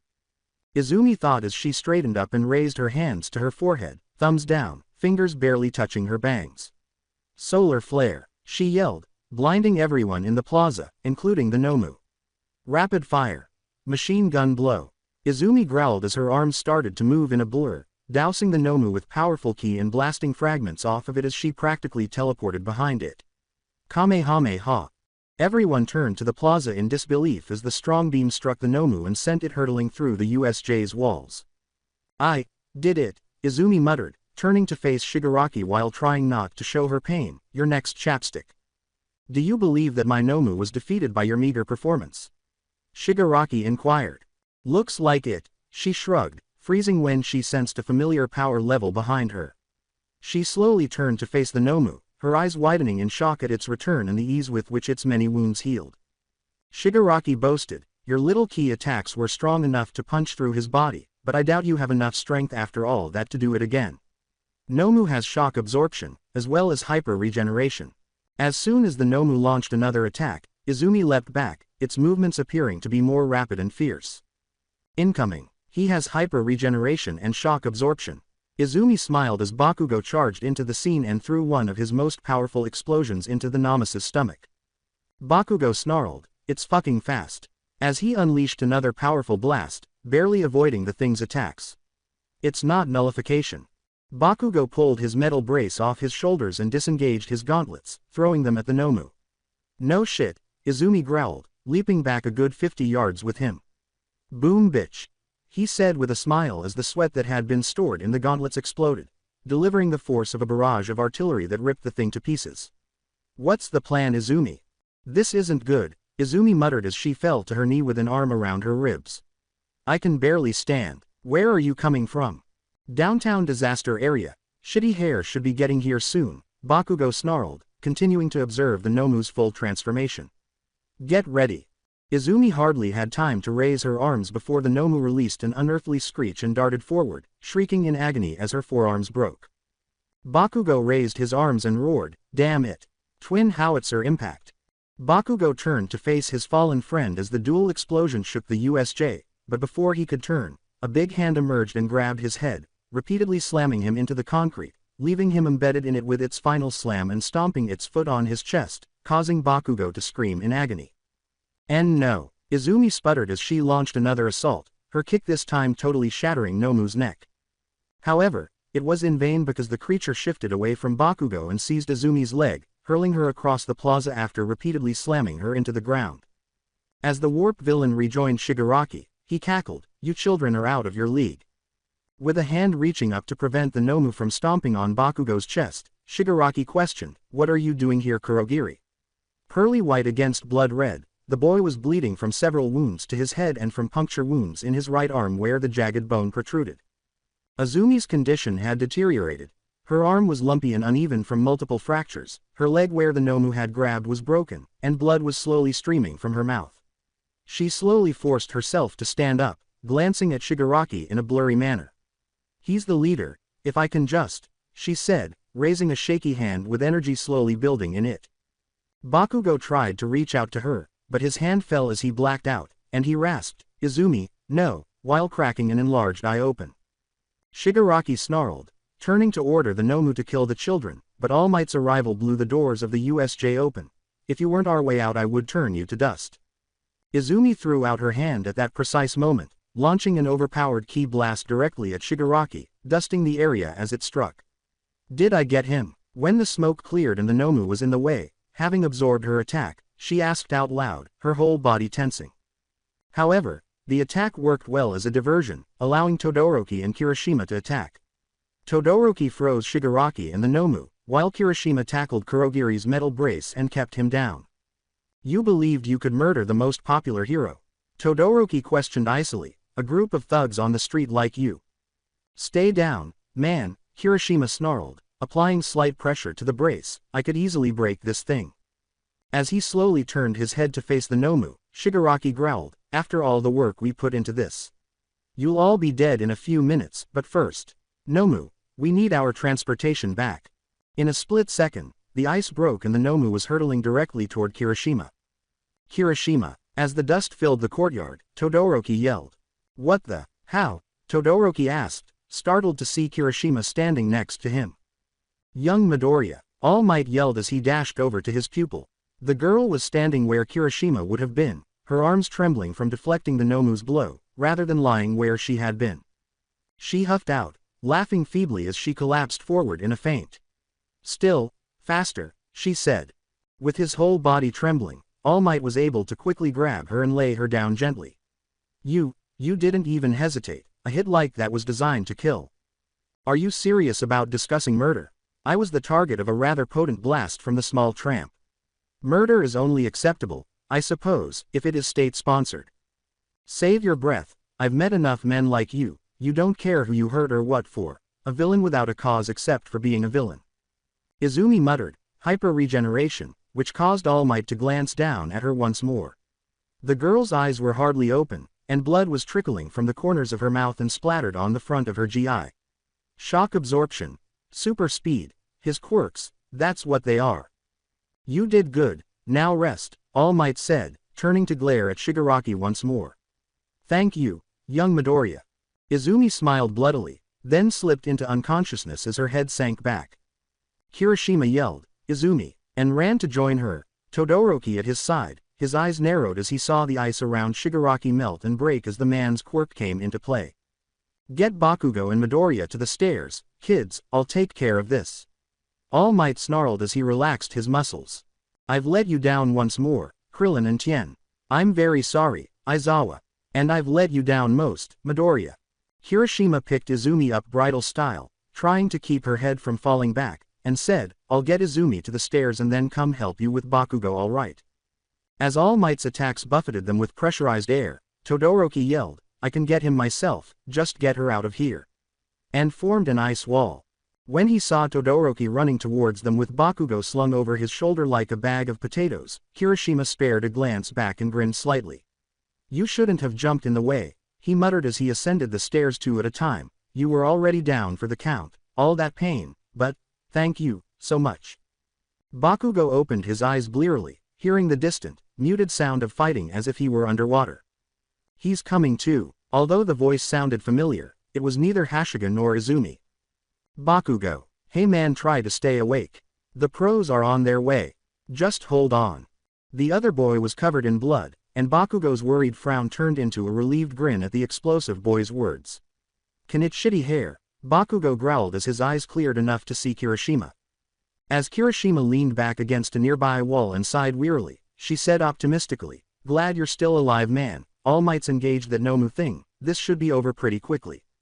While Sato and Shoji stood watch at the top of the stairs, watching the titanic battle play out in front of them, both prepared to leap to Momo and Jiro's aid as they carried an unconscious Krillin up the steps with a brain-dead Kaminari following, Bakugo slowly turned his head to the side and looked at the few of his classmates who had managed to return to the stairs. Uraraka and Mina were trying their best to administer first aid to 13, Aizawa, and Tien with Zero's assistance.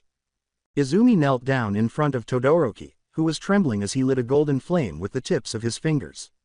Tsuyu was whispering words of encouragement into the boy's ear, which undoubtedly helped him come to terms with the fact that he had to burn a classmate to save their life. As Bakugo saw his friend's condition and his right arm weakly reaching out towards her, he choked out, Izumi, with tears in his eyes. Kirishima put a hand on Bakugo's chest and said, calm down man, you're pretty torn up. Surprisingly, this kept Bakugo down. Too exhausted and hurt to even try to defend myself. I was useless and too weak to assist her. My ass, future #1 hero. How is she? Mitsuki asked anxiously as Bakugo continued to stare at Izumi even after the other teachers arrived, supported by Piccolo and his mother, who went right to work healing Tien and Aizawa while anxiously observing Recovery Girl move to Izumi. The Recovery Girl called back, saying, she's in rough shape, we'll need to get her to a hospital now. I can run her in, Iida said, edging forward unsteadily. Mitsuki deadpanned, glancing down at Aizawa and Tien, saying, you're running on fumes kid. These two will be fine waiting for the ambulance. Piccolo, grab Izumi, I'll carry Katsuki. Mitsuki picked Bakugo up and had him draped on her back, saying to Midnight, keep us updated. She then shot off into the sky after Piccolo, who nodded once before picking Izumi up and taking off. As they soared through the sky, Mitsuki whispered, from what little I heard from that redhead and the others, you gave it your all. You did good today, Katsuki. The hoarse words, it wasn't enough, caused Mitsuki to turn around. Her son's eyes were watery, and he appeared much more reserved than she had ever seen him. I didn't. Izumi was. I was weak, and Izumi was hurt because of it, Bakugo said. Mitsuki turned to face the future with a sorrowful smile, saying, she'll be okay, Saiyans are resilient, you'll get stronger Katsuki, for now, just focus on healing. She acted as though she was blind to the tears that were practically streaming down her shoulder and his stifled sobs. Sitting in his hospital bed with Recovery Girl and Nezu, Toshinori listened to Tsukauchi's report. Aizawa, Krillin, and Tien have all suffered crippling injuries. Fortunately, they will get better with some rest and recuperation. Tsukauchi sighed, Midoriya Izumi suffered a serious concussion, internal organs that were nearly torn apart, and severe cuts on her back that are not life-threatening. Fortunately, a strong healing quirk saved her organs in time and lessened the severity of the concussion, but it will take several months before Recovery Girl can even partially heal some of these injuries.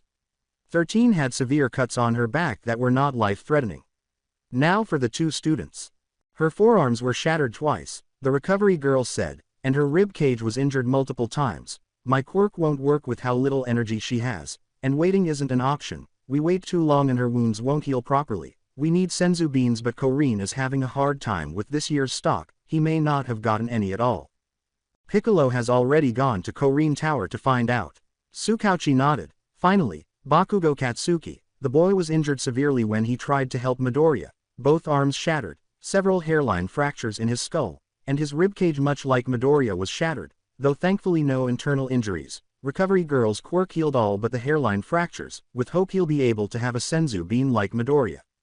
Both teens were ready to give their lives trying to stop that monster. Toshinori yelled, "Had I not been late?" Nezu said sadly, "We can't dwell on that now, Toshinori, because you were dealing with another strong villain in Tokyo." "May I ask who that was?" "His name was Rin Takashimi, went by Murdoch, energy manipulation, guy was basically like a wizard. I doubt he was a part of this league of villains. He had no interest in trying to kill me. In fact, most of the fight was trying to track him down and stop him from hurting civilians." Tsukauchi sighed and said, "I guess I'll get to work. If you guys learn anything else, let me know, okay? It still wouldn't hurt to look into his background." The man departed, and Toshinori said, "Thank you, Tsukauchi." Nezu questioned the top hero, "You made it sound important when you said you wanted to talk about something else." "That's because it is. I've decided on who my successor will be," he said gravely. "Well, that's marvelous." Nezu laughed broadly. "We can arrange a meeting for next week when classes resume. I've already messaged him to meet me here." All Might smiled smugly as Nezu froze, blinking comically. It wasn't often that someone outwitted Nezu. A shy knock on the door made him smile even more. He called, briefly assuming his buff form, "Come in, young man. We have much to discuss." Bakugo was unable to sleep. Every action he took was scrutinized and analyzed as the day's events replayed in his mind, and he tried to figure out what he could have done differently to prevent such severe injuries to Izumi and himself. He could only say that he was weak. If he had been stronger, he could have done more than just take 2 cheap shots at the Nomu. If he had been stronger, Izumi wouldn't have had to save him, and she wouldn't have suffered any injuries. Kachan. Bakugo slowly turned his head to look at the door, where Izumi was standing, wrapped in gauze just like him, but with a cast on her leg and fewer bandages on her head. She was using a crutch in one hand and a mobile stand to carry the IV bag in the other. Bakugo turned his head to continue staring at the ceiling and grunted, "You should be asleep in bed, you idiot." Her words were slurred by more than sleep, and she whispered, "I can't sleep, my head hurts, and nightmares." "Come on, nerd," Bakugo muttered as he sighed and cautiously approached, taking care not to unplug any of the wires or tubes that were connected to him. Izumi remained as rigid as a board as she hobbled forward and cautiously entered the bed, huddled up against his side as best she could, and muttered, "Thank you, Kachan," as her eyes closed. Bakugo remained rigid and unyielding for a few moments, simply staring at the ceiling. He inhaled deeply, then relaxed, bringing the girl a little closer as he closed his eyes and rigidly wrapped one arm around her. "Good night, Zuchin." A nurse attempted to entice Izumi back inside the hospital while she sat in the courtyard, carefully performing one-armed push-ups with her feet straight up. "Ms. Midoriya, please. You're still injured." As she worked out further, Izumi remarked, "Not this arm though. What if you fall? Then I'll catch myself." "But, fuck off. I'm just gonna sit out here." Bakugo snarled as he hobbled over, followed by his own nurse. "Just let her do it." As her friend cautiously sat down next to her, Izumi chirped, "Hi, Kachan," and sat up to look at him. "How are you today?" she asked. "Fine," he grumbled. "What the hell are you doing trying to train while you're this injured?" "Well, I can't just sit around doing nothing," she yelled. "We have to work even harder now." He slapped her head and yelled, "That can wait until you're fully healed, you idiot."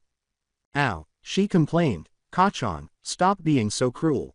Then stop being so foolish." He let out a bark. You two have the sound of an elderly married couple. Both teenagers turned to face the amused half of their class to the right. Bakugo growled, "Fuck off. I'm not going out with this loser." As Izumi laughed. "Hello everyone," she said, "how are you all doing?" As they approached, Mina yelled, "We came to see you too, of course. You guys were like dead yesterday." Suyu remarked, "We thought you wouldn't make it the night, but I'm glad we were mistaken." Bakugo complained, "Stupid frog, as if those extras might have killed us. Regarding your injuries, what were the doctor's opinions? They still look awful from here," Uraraka inquired worriedly. "Doc said most of my bones are dust." Izumi smiled broadly, "But with time they'll heal up just fine. Hopefully Piccolo will bring me a senzu bean to speed up that process." "I've heard about those," Hagakure cried out, "aren't they truly uncommon?" "Yeah," Izumi replied, "hopefully we'll be back by Monday. Ready to kick butt and take names." "Well, I'm glad you're both okay," Iida replied. "I assumed the worst when we returned to the USJ and you both were injured as you were." "Nah, Bakubro and Midoribro wouldn't go down that easy." Hiroshima gave a thumbs up. "I saw Izumi go toe-to-toe with that monster, and Bakugo got some hits in too. I knew as soon as Bakugo woke up at the top of the stairs that they would be fine. Way too tough to go down that easy." Izumi chirped, "Thanks for the confidence in us." The entire class laughed as Bakugo growled, "Damn shitty hair. Glad to see you have some friends outside of me." Izumi exclaimed, "Hashiga," as Bakugo's longtime friend, wearing his Shiketsu high uniform, strode in, followed by another well-known figure. "You," Bakugo growled, his fists clenched, as Vicky slithered up behind Hashiga. "Me," she said clumsily as Bakugo got to his feet, only to be stopped by Hashiga's obstruction. "Calm down, man," he said strongly, "she is not a danger." "Bullshit, it was she who paralyzed us." "I understand, but it's not what you believe." Hashiga blurted out. She had no choice but to comply with her cousin's blackmailing tactics. She went on, "And I really am sorry about it," before extending her hand and introducing herself as Victoria Mitsushimi. With a collective sigh of relief, Bakugo glared at her before reluctantly shaking her hand. "You try that shit again and I blast ya ta hell," he growled. Her tail involuntarily wrapped around Hashiga, who blushed brightly, and she muttered, "You understood." "Are you two classmates?" Izumi asked, glancing from Hashiga to Victoria and back again. She inquired. "Why yeah, just classmates," Victoria spluttered as she immediately pulled her tail away from Hashiga. Hashiga nodded rapidly and gave Bakugo a half-hearted glare as Bakugo and the other 1A students attempted, and failed, to conceal their snickering. "You must have a close friendship. Like Bakugo and me. Just like Bakugo and you." As Bakugo started to flush deeply and 1A finally started to laugh, Hashiga said with a broad smile. Their laughter was cut off when a passing doctor said, "Excuse me. But this is a hospital, not a comedy bar. Please keep in mind that we have other patients." Iida bowed to the doctor and said, "I apologize, sir. We'll be more silent." Izumi perked up when the man said, "Pro Hero Piccolo is waiting in Ms. Midoriya's room," after nodding and turning to face Bakugo and Izumi. As she struggled to stand, she exclaimed, "Piccolo's back." Bakugo rolled his eyes and assisted the girl in standing up. The doctor walked away after confirming that he is. As Bakugo began assisting her to the hallways, Izumi sighed, "I wonder if he brought the senzu beans." "Let's go find out," complained Bakugo. After calling, Hashiga turned to face the other students and said, "So, you guys are first years at Uatu, huh? We'll meet you guys outside if he did." Tenya Iida, class president of Class 1A, exclaimed, "That is correct." As he held out his hand. Kemari Hashiga, vice president for first-year heroics at Shiketsu High. He gestured with his hand, "Gotta say, it's pretty cool to meet you all. Heard you guys were in a bad spot a few days back. Master Tien is still recovering." "Tien is your teacher?" Ojiro inquired, startled. Hashiga smirked and said, "Sure do. I met him through Bakugo. Guy's taught me everything he knows." "Why, do you want to work out with him?" "I was thinking about it, but his style is so different from my own." "Walk with me, I think I know a martial artist who'd be able to help ya." Bakugo and Izumi, meanwhile, hobbled into Izumi's room, where a grumpy-looking Piccolo waited. "Where did you go?" he asked sternly. She laughed tensely and said, Getting some fresh air." "No, you were training." Piccolo sighed, "What have I told you about training when you're injured?" Already accustomed to this lecture, she rambled, "To make sure I don't hurt myself more." With a sigh, Piccolo took out a bag and tossed it to Bakugo, saying, there won't be another chance after this because Korin could only spare 2 senzu beans this year. Bakugo took out the beans and gave one to Izumi, who cheered, "Thank you Piccolo."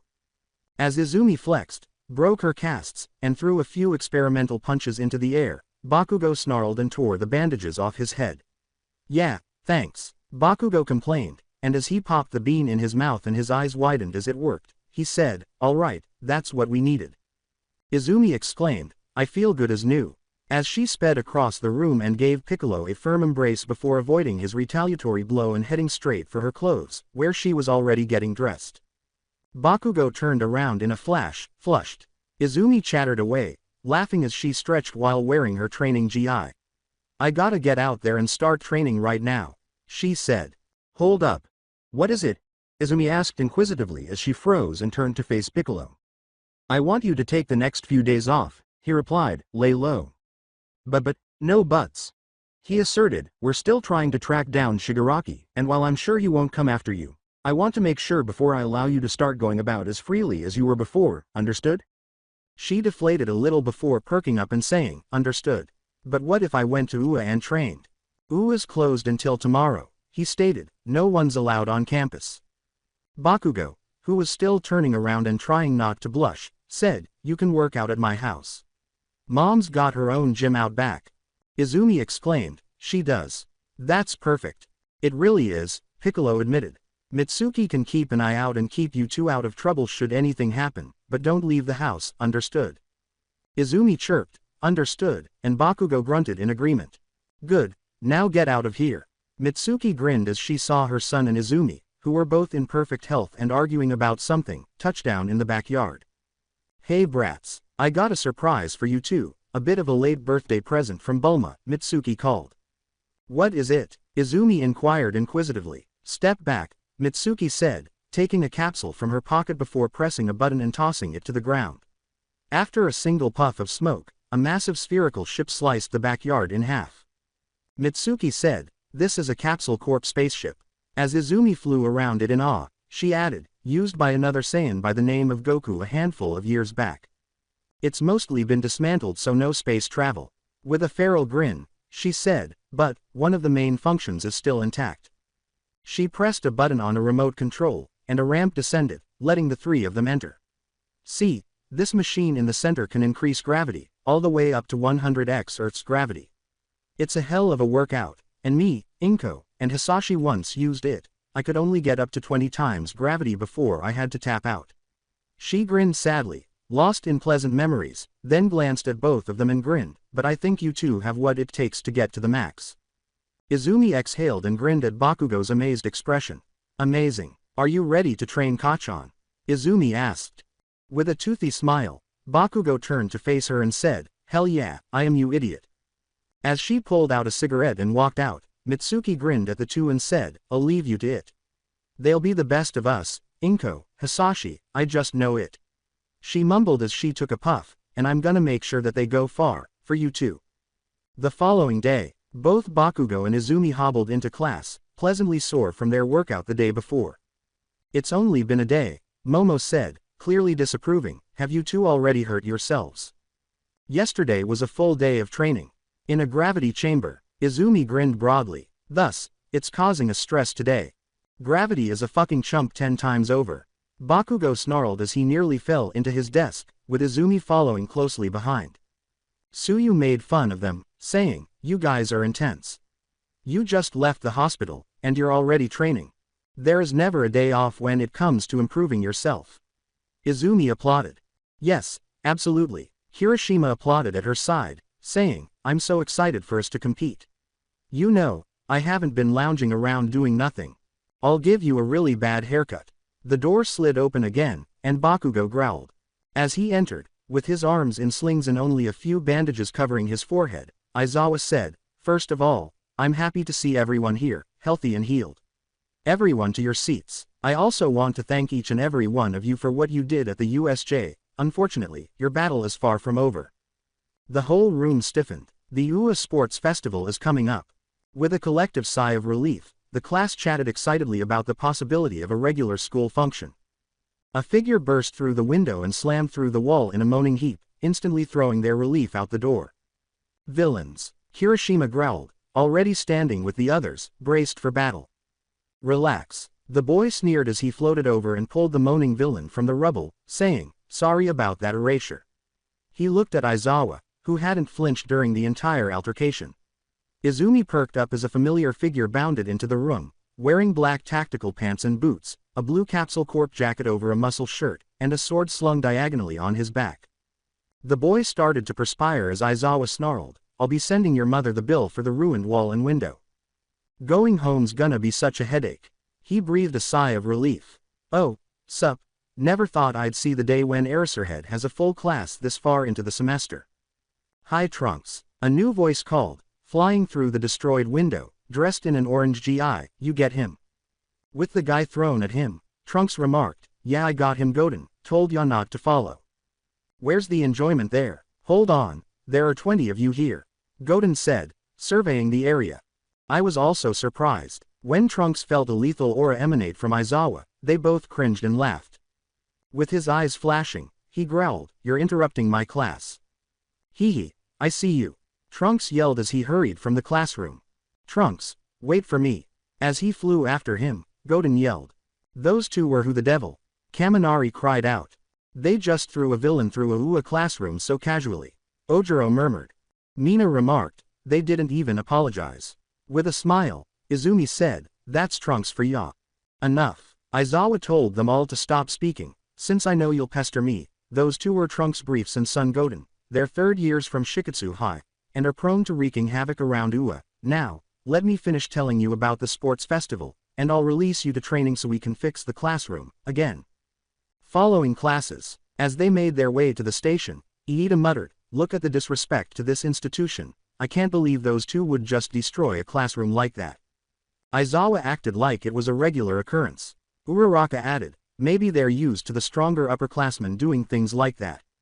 Tsuyu noted, but they aren't even from UA, mister they were from Shiketsu, according to Aizawa. Perhaps they get along well with the upperclassmen. Kaminari proposed. How come we haven't heard of these two until today if that's the case? Mina inquired. Because they were on their internships. Izumi said, drawing attention to herself, and Bulma told us they went on an internship in Okinawa. They're my cousins. You didn't try to crush them with flying hugs, even though they were your cousins. Sato inquired inquisitively. They are friendly, but I was never as close to them as I was to Kacchan or Piccolo, Izumi shrugged. Kirishima looked around inquisitively, realizing that the explosive blonde was missing, and asked, hey, where's Bakugo? Izumi shrugged, I assumed he was going to see Hashiga because he stated he had something to do before training. Bakugo, meanwhile, was traveling at a breakneck speed to the far side of Tokyo when he noticed Bulma standing at the door and waving at him. His eyes narrowed slightly as he saw the Capsule Corp mansion. Katsuki, she exclaimed as he landed, embracing him warmly and saying, it's nice to see you outside of family gatherings. Bakugo said politely, I came to talk to Trunks, and it's good to see you too. As Bulma started to enter with Katsuki in tow, she complained, HMPH, that brat's gonna give me gray hairs. Can you believe he destroyed a classroom at UA? He doesn't even go to UA. How does he keep destroying things there? Bulma said. Bulma groaned in frustration as Katsuki whispered, he was fighting a villain today. Stopping by a heavy-duty door, she complained, he's in here training, try not to surprise him, he tends to attack anything inside. He's every bit a trouble magnet as his father is. As she left, he said, thank you. Bakugo sighed and opened the door, nearly immediately dodging a key blast. Trunks called out, whoa. Sorry there, as he shut down the target bots. Haven't seen you in a while, he said dryly as he flew down to land in front of Bakugo. Bakugo grunted and said, you saw me today when you crashed into my classroom. What? Yes, you were present. I'm shocked that Aizawa didn't expel you and half the other students in that class, but what are you doing here? He asked. Trunks narrowed his eyes as he said, I came to ask you to train me. Why should I, too? A few months ago, you displayed contempt for anything related to ki or our martial arts, he said, crossing his arms. Bakugo snarled, are you going to train me or not? Things have changed. Huh, I won't train you, Trunks grumbled, especially since you made my cousin cry. The reminder made Bakugo wince. I made mistakes, he muttered, but I'm making amends now. Not enough in my opinion. Trunks grumbled. From what I hear you still treat her like shit, calling her names, yelling at her. She deserves better than you as a friend. Do you not believe that I am already aware of that? Bakugo yelled. Trunks turned away from him and left, saying, I don't think you do. Bakugo balled his fists and said, what if we wagered? Stopping, Trunks said, I'm listening. We have a match, you win, I'll give you anything you want, I win, you train me. You wouldn't be able to get a single hit on me. Trunks chuckled as he turned around again. And you're playing into the delusion that you would be able to win. Are you afraid? Bakugo made fun of it. With a laugh in the back of his throat, Trunks said, you know what? If I win, if I beat you, then you quit UA and give up your dream of being a hero, he began, as Bakugo started to smile. All right, let's make this bet, you get 3 hits on me, 3, and I'll train you, but... He looked at Bakugo, who froze and stopped being a hero. I accept, he said, let's do this. We're not fighting right now, Trunks stated plainly. You have a week to get ready and make things at least somewhat fair for yourself.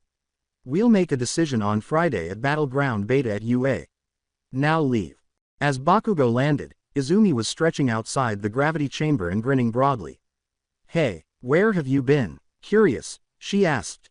After a few moments of staring at her, Bakugo sighed and said, I got a lot to tell ya. Izumi and his mother gazed at Bakugo in disbelief as he glared down at the kitchen tabletop. You, asked Trunks to a duel. And if you lose, you have to give up your dream, the dream you've had since you were a smaller snot-nosed brat. Mitsuki asked slowly. Izumi said anxiously, Bakugo, you can't compete with Trunks. He's been training since he was 2 years old. He learned things from his father that Piccolo is unaware of. Bakugo looked up and said firmly, it doesn't matter, I can get 3 hits in on him. When someone knocked on the door, Mitsuki grimly said, I hope you can. You'll need to train hard this next week, try to get up to 100 times gravity, you may have a shot if you can reach that level. She opened the door and froze when she saw Aizawa and Nezu waiting on the other side. Sup. As Nezu joyfully entered the house between Mitsuki's legs, Aizawa said, can you explain to me why I have a Shiketsu 3rd year booking our training ground to, and I'm quoting here, teach an explosive Pomeranian a lesson. Bakugo moaned, this is going to be a long fucking night, as Mitsuki and Izumi pointed at him right away. Don't worry about your core classes, you can do all assignments here at home. What we need to focus on is getting you ready for this fight, the exhausted teacher said after explaining everything to Aizawa and Nezu. He also promised to give him all the time he needed in the gyms to work out. Indeed, Nezu replied, luckily the teachers have decided to go easy on the first years this week because of the USJ incident, so you should be able to spend almost all of your time in the gravity chamber. I would like to help him train. Izumi responded, I have a lot of experience in key training, I can at least teach Bakugo some of the easier forms. I have to admit, this is kind of exciting. A match between Shiketsu and UA hasn't happened since All Might was a student and he faced off against the android twins. If this is anything like that, then we may have to invite vendors to the match. Nezu said jokingly, permission granted. There's still light left in the day, I'm going to train, Bakugo said with a growl as he got to his feet. Young man, good luck. I'm excited to watch your fight. Before we start training, Izumi said, stepping in front of Bakugo, I wanted to ask why you asked Trunks to train you. Izumi chased Bakugo outside. Because I need to get stronger. Bakugo muttered, I need to be strong enough so that whenever we face something like that Nomu fucker, I'll be able to do more than piss it off, so you don't get hurt like that trying to defend me again. He gave Izumi a quick glance before turning away. Katsuki, she said quietly as she moved forward to embrace him. The two teenagers remained that way for a while until Bakugo pulled away from her embrace and said, come on loser, we got work to do. Bakugo tensed for a moment before returning her hug. All right. Bakugo could hardly stand, much less move, in the intense 60 times gravity. Even so, he pushed himself, squatting low and moving slowly across the gravity chamber as Izumi performed push-ups, her body and training gear drenched in perspiration. As she lowered herself again, Izumi mumbled, another 3 minutes, then we switch. He didn't know her count, but he knew it was high. Bakugo yelled, don't tell me what to do, loser. Without any genuine anger. He was too exhausted to be truly angry. As Izumi performed a burpee and started the same squatted walking that he had done, He groaned and forced himself to stand up straight before falling forward and catching himself with his hands. He then immediately started pushing ups. At this rate we'll be able to go up to 70 times gravity by lunch. She goes on, 80 by tonight, and then we can jump into 100 tomorrow, with a day to relax before the fight. Bakugo snarled. He's going down, pushing himself to move more quickly and forcefully so that his body would adjust to the gravity. Izumi groaned as she carried on with her workout after grinning for a short while observing him. They had pushed it to 70 times gravity by the time they staggered out for lunch, looking a little worse for wear as they practically fell onto the couches in the living room. As she walked in carrying a couple of bags of fast food, Mitsuki praised them, saying, "Sounds like you two are coming along nice. Better eat up quick, only got 30 minutes. As they sat up, both teenagers moaned and eagerly took the burgers from the bag, tucking into them with gusto. Mitsuki snapped her neck and started. Bulma said Trunks hasn't changed his training regime at all. He's not doing anything extra for this fight. That makes it much easier to kick his ass, Bakugo growled. Izumi remarked, "You're underestimating him." "He really is," Mitsuki said with a sigh before picking herself up and clapping her hands. "But he's right, Trunks is going into this fully confident in his ability to kick your ass, and that's a dangerous mindset to have against an opponent who has a quirk, ki, and nothing to lose." Looking at Bakugo anxiously, Izumi remarked, "Especially since Kacchan only needs to hit him 3 times. Trunks isn't known for being soft Kacchan, he's going to drag this out as much as he can." With a mumble, "I'm ready." Mitsuki checked her watch and said, hopefully, "If you want that hope, you'd better get back to it." Bakugo pushed himself to his feet and walked back out to the gravity chamber with Izumi, saying, "Come on Izumi." With his back slick with perspiration and his legs trembling under the weight of multiple concrete slabs, Kirishima forced himself to take another step. The boy took another forced step and flinched when Toshinori added another slab of concrete. "Keep going, young man," Toshinori yelled. "It's so manly," Kirishima grunted, "this is intense." As he watched Charisma push himself through the final lap and groan in relief when he dropped the concrete slabs off his back, Toshinori chuckled a little and said, "Gotta admire that spirit of his. Bring it in, young man, there's something I want to talk to you about," he said softly. Stretching his tormented muscles, Kirishima ran over. As Kirishima sheepishly scratched the back of his head, he deflated to his skinny form and asked, "How has ki training been going for you?" Kirishima apologized and said, "I manifested my ki after you gave me one for all, but there's not much I can do with it." Toshinori put his fists on his hips and smiled down at his successor, saying, "Don't worry, you're doing a lot of this without any help, and unlike young Midoriya, you've only had a week to learn. But now you got me in your corner," he added, jabbing a thumb at himself, "and while I'm not a master at it, I've learned a few things myself when it comes to ki." "No way, you know ki control," Kirishima cried in amazement. "Indeed I do. I don't normally use it, only when I face opponents too strong for one for all alone." He clarified, "Last time I used it I got this injury, without it I would have been worse off. I learned 3 techniques through my years, and today, I will begin teaching you one of them." In wonder, Kirishima inquired. "Yes, it's one I used in my younger days to fend off the invaders known as the Frieza Force." He sighed, "Used correctly it will increase your stamina and strength 2-fold and can even push further beyond that. The man who taught me this technique could push it to 10 times when pressed, but doing so can seriously tear up your body." All Might rose to his full height. "This past week I have done my best to simulate 10 times Earth gravity for you to better strengthen your body. Today you went beyond that. Now is the time to continue your training." He placed a hand on Kirishima's shoulder. "Young Kirishima, from now until the sports festival, I will be teaching you the Kaioken technique." As Kirishima breathed, "Kaioken. Yes, it's a surge of excess power that will enhance your strength, speed, stamina and senses," All Might said, "but it's only a brief power-up, barely a heartbeat, so you must learn to utilize it to its utmost potential. Combined with one for all, this technique is nigh unstoppable but for the most powerful opponents you'll be seeing fight come this Friday." Kirishima questioned uncertainly, "You mean Bakugo? I know he's strong, but with one for all and this technique." "Do not underestimate your classmates, young Kirishima." The mighty cautioned, "In my prime Mitsuki Bakugo could go toe-to-toe with me through sheer spite, and she hasn't reached the level of her son and niece. You've been training under 10 times gravity, and an imperfect training at that. Bakugo and Midoriya have gone beyond that, last I heard they were pushing 80 times gravity." Hiroshima exclaimed in horror, 80 times how can I keep up with that? I'm getting my own personal gravity chamber fixed, it should be ready the day after young Bakugo's fight. Hiroshima smiled to himself and muttered, oh man, that's only 2 days off. But, Bakubro has this under control. Don't be so sure, Toshinori cautioned, his opponent is a third year at Shiketsu, he has experience and power over Bakugo. No way, Bakugo's gotta be way stronger than that guy.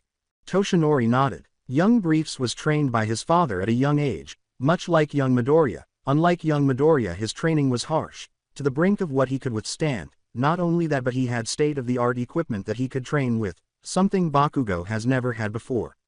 This will not be an easy fight for young Bakugo, and you will do well to watch, and understand that, as first years, there are many whose strength far surpasses your own.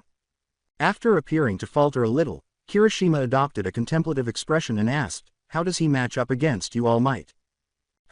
I'd say young Brief is about on par with me currently. All Might murmured, though with my wound, as well as my age, I'd be more accurate in saying he's probably surpassed me. Quote, so, why didn't you select one of them to be your heir? With hesitation, Hiroshima asked. Toshinori reluctantly acknowledged, he's strong enough to wield it, but he isn't a hero to represent peace. Rather, he is becoming a hero so that he can use his ki whenever he needs to. Similar to Goten, I think that only Little Marin and young Midoriya among the Z Fighters kids aspire to be heroes full-time.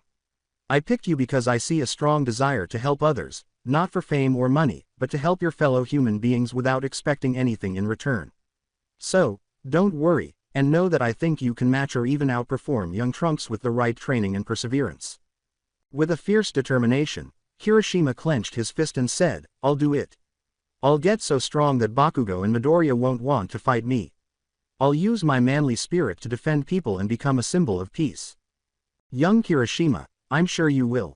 We'll be putting our noses to the grindstone on Friday after the fight, so go home and rest. Yes, sir. It was very tense in Class 1A. They were all aware of the school-sponsored altercation and the fact that one of their strongest members might be expelled for a single altercation. Why would Bakugo agree to this? I mean, his whole future is at stake, Mina muttered. He wants to get stronger, Hiroshima said sternly, his arms crossed, and who could blame him after the USJ? I'm actually trying to catch up, even though I know I don't. Ojiro muttered, we're all training hard to hold even a candle to these guys, as he glanced down at his bandaged hands, which were faintly stained with blood. The guy that Hashiga sent me to, Yamcha, guy's working me to the bone, said something about it being a personal vendetta, and I agree, I won't be weak, not again. But that still doesn't explain why he just doesn't go to the teachers, or Piccolo, or even his own mother. Momo gasped. He's already learned from his mom, Uraraka stated with a smirk, and Trunks is powerful, he probably thinks he can learn more from him. With hesitation, Sato said, he can't be that strong, can he? Which caused everyone to look around awkwardly. Trunks Briefs is one of the most promising third-year high school students in the country. They all jumped when Aizawa's voice said, he and Son Goten are known as the Devil's Duo of Shiketsu, both are on par with All Might in terms of raw power, as they turned to face their wounded teacher as he entered. There's no way, cried Hagakure. Mineta screamed, yeah, no one's as strong as All Might. If Bakugo's mother and Piccolo are right, Hiroshima stated solemnly. They are, Aizawa murmured, your classmate is playing a risky gamble with this. Should he win, then he potentially has access to all kinds of techniques and training that no normal high schooler will have access to. Should he fail? Kaminari whispered, he wouldn't actually quit, would he? Bakugo's a man of his word, Ojiro added, and he will support it if he agrees to it. Shaking his head, Iida muttered, insanity, to stake your entire future on one fight. Aizawa looked at each of them and said, it's a condition that many heroes face on the daily, adding that, any time a hero is on duty, their life can be cut short, they can sustain crippling injuries, any fight they go into could potentially end their careers. The fact that Bakugo's willing to risk it all shows he has the correct mindset. Something to think about over the next few days. Friday, sitting in his hero costume in the locker room, Bakugo checked that his support equipment was in its proper place and that his gauntlets were fastened to his forearms. Then he stopped and took off his gauntlets and the tiny grenades from his belt, putting them in his closet and shutting it before leaving. Kachan, Izumi cheered, jumping off the wall where she'd been waiting for him, pausing when she saw his support gear gone. Where's your gauntlets? Curious, she asked. Izumi floated after him as he walked down the hall, sourly saying, "Don't need them. But Trunks has a lot of strength. Every advantage you can get is what you need." When Bakugo placed a gloved hand on her head, she froze at the unexpected contact and looked up at Bakugo, who gave her a tiny, barely noticeable smile. "If you don't have your support gear, then you won't have an advantage, and then Trunks is going to win and you're going to have to quit the hero course," and she rambled, tugging on her hair. He pulled his hand back and turned away again, saying, "Don't worry about it. 3 hits, that's what I need, and that gear weighs me down, so I don't need it. Now head off to the viewing stands, I wouldn't want you to miss me pummeling your cousin." Izumi inhaled deeply and said, "Please, Kachan, use caution," she pleaded. Izumi was left standing by herself in the hallway as Bakugo remained silent and carried on walking. Kirishima was taken aback by how many people were seated in the observation stands that Smintas had constructed in front of Training Ground Bravo. The majority of UA students as well as a few dozen Shiketsu students were milling around, purchasing snacks, chatting with friends, and even wagering on the fight. "Hi, Kirishima, Hashiga, this is crazy, isn't it?" Kirishima said, holding hands with the Shiketsu freshman. "It's only a spar." Victoria, slithering over with her tail wrapped around Hashiga's leg, said, "It's more than that.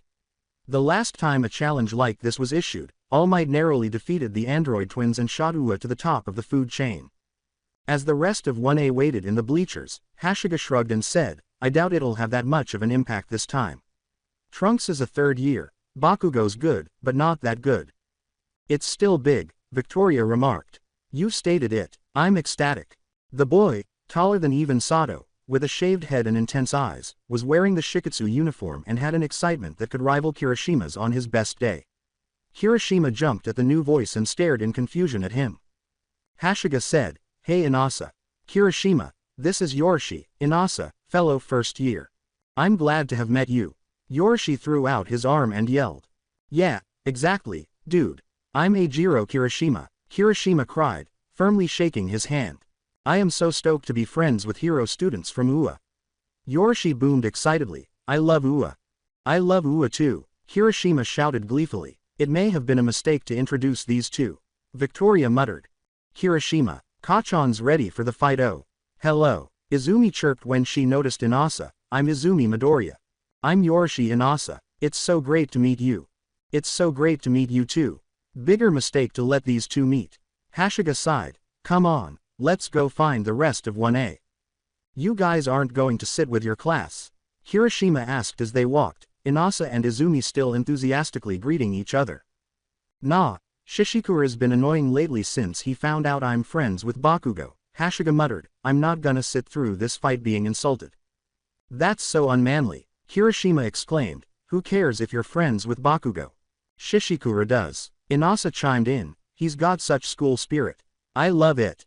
"You love everything, Inasa," Victoria sighed, looking out towards the cityscape of Training Ground Bravo. "It starts soon, doesn't it?" "It does," Izumi said solemnly, finally letting her feet touch the ground. Behind them sat 1A, who immediately greeted the Shiketsu students. Only Todoroki was missing. Izumi couldn't begin to wonder where he was. It wasn't like him to miss out on observing his competition. "I hope Bakugo will be alright." Victoria put a reassuring hand on her shoulder. "From what Hashiga tells me, he'll be fine," she said, giving her a friendly smile. "Trunks is strong, but Bakugo only needs to get 3 hits in." "Right, 3 hits," Izumi mumbled, worrying her bottom lip. "All right, welcome to Training Ground Bravo here at UA campus," the present Mike said into the microphone. "Class 1A's Katsuki Bakugo and Shiketsu High's 3rd year heroics class president, numero uno of the demons of Shiketsu, Trunks Briefs, fight again today." As the two students entered the made-up city, the stands erupted in applause. They could both see each other on the main road and took slow, deliberate steps until they were facing one another, Bakugo in his hero uniform without his support gear and Trunks dressed normally. "Additionally, I'm here to referee the fight. Give it up. You love him and you know him. For Kami, the pro hero."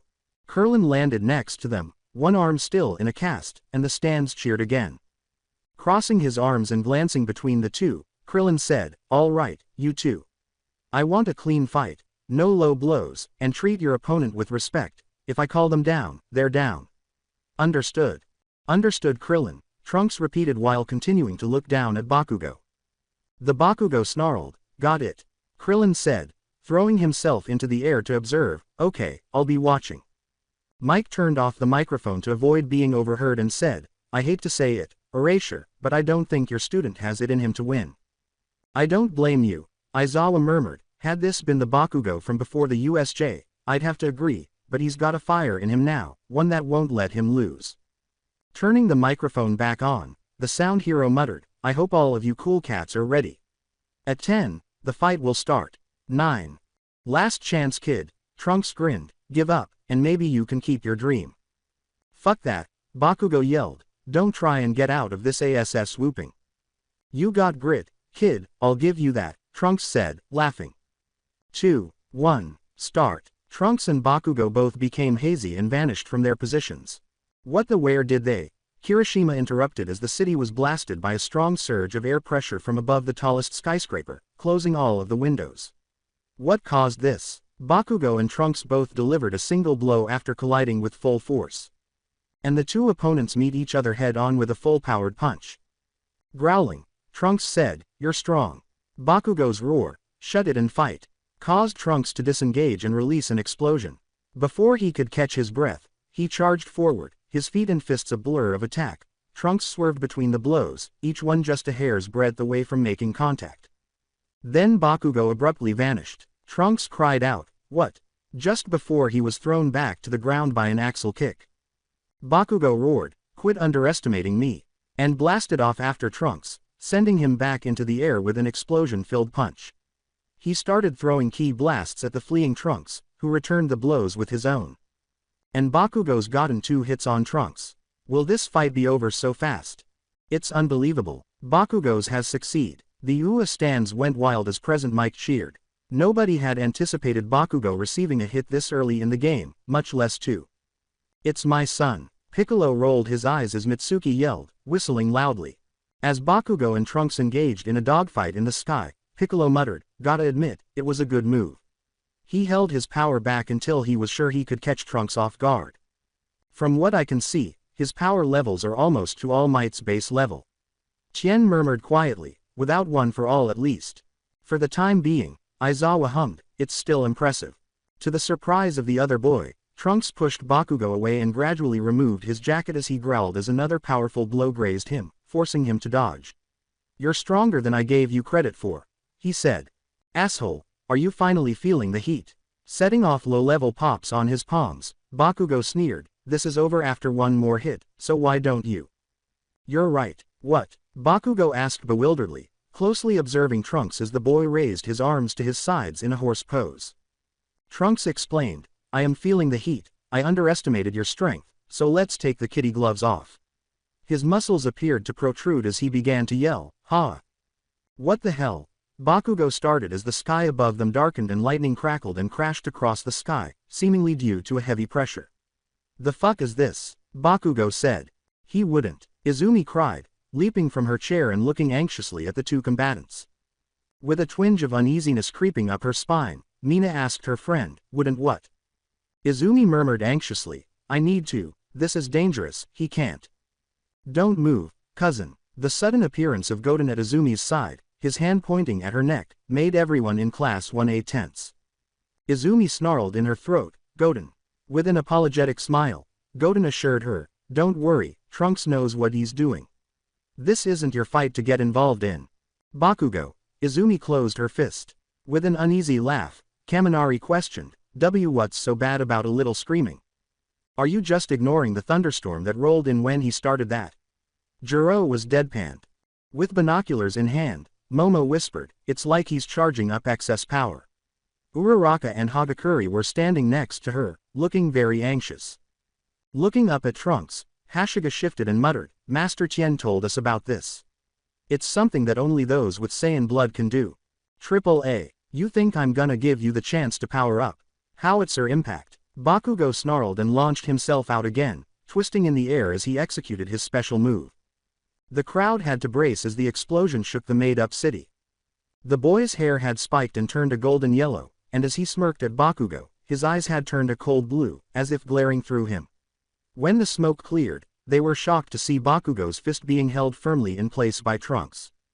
"This fight is over," Trunks snarled, his voice deeper and devoid of the taunting lilt he usually used. "It doesn't matter if you do or not. Shouldn't we stop the fight?"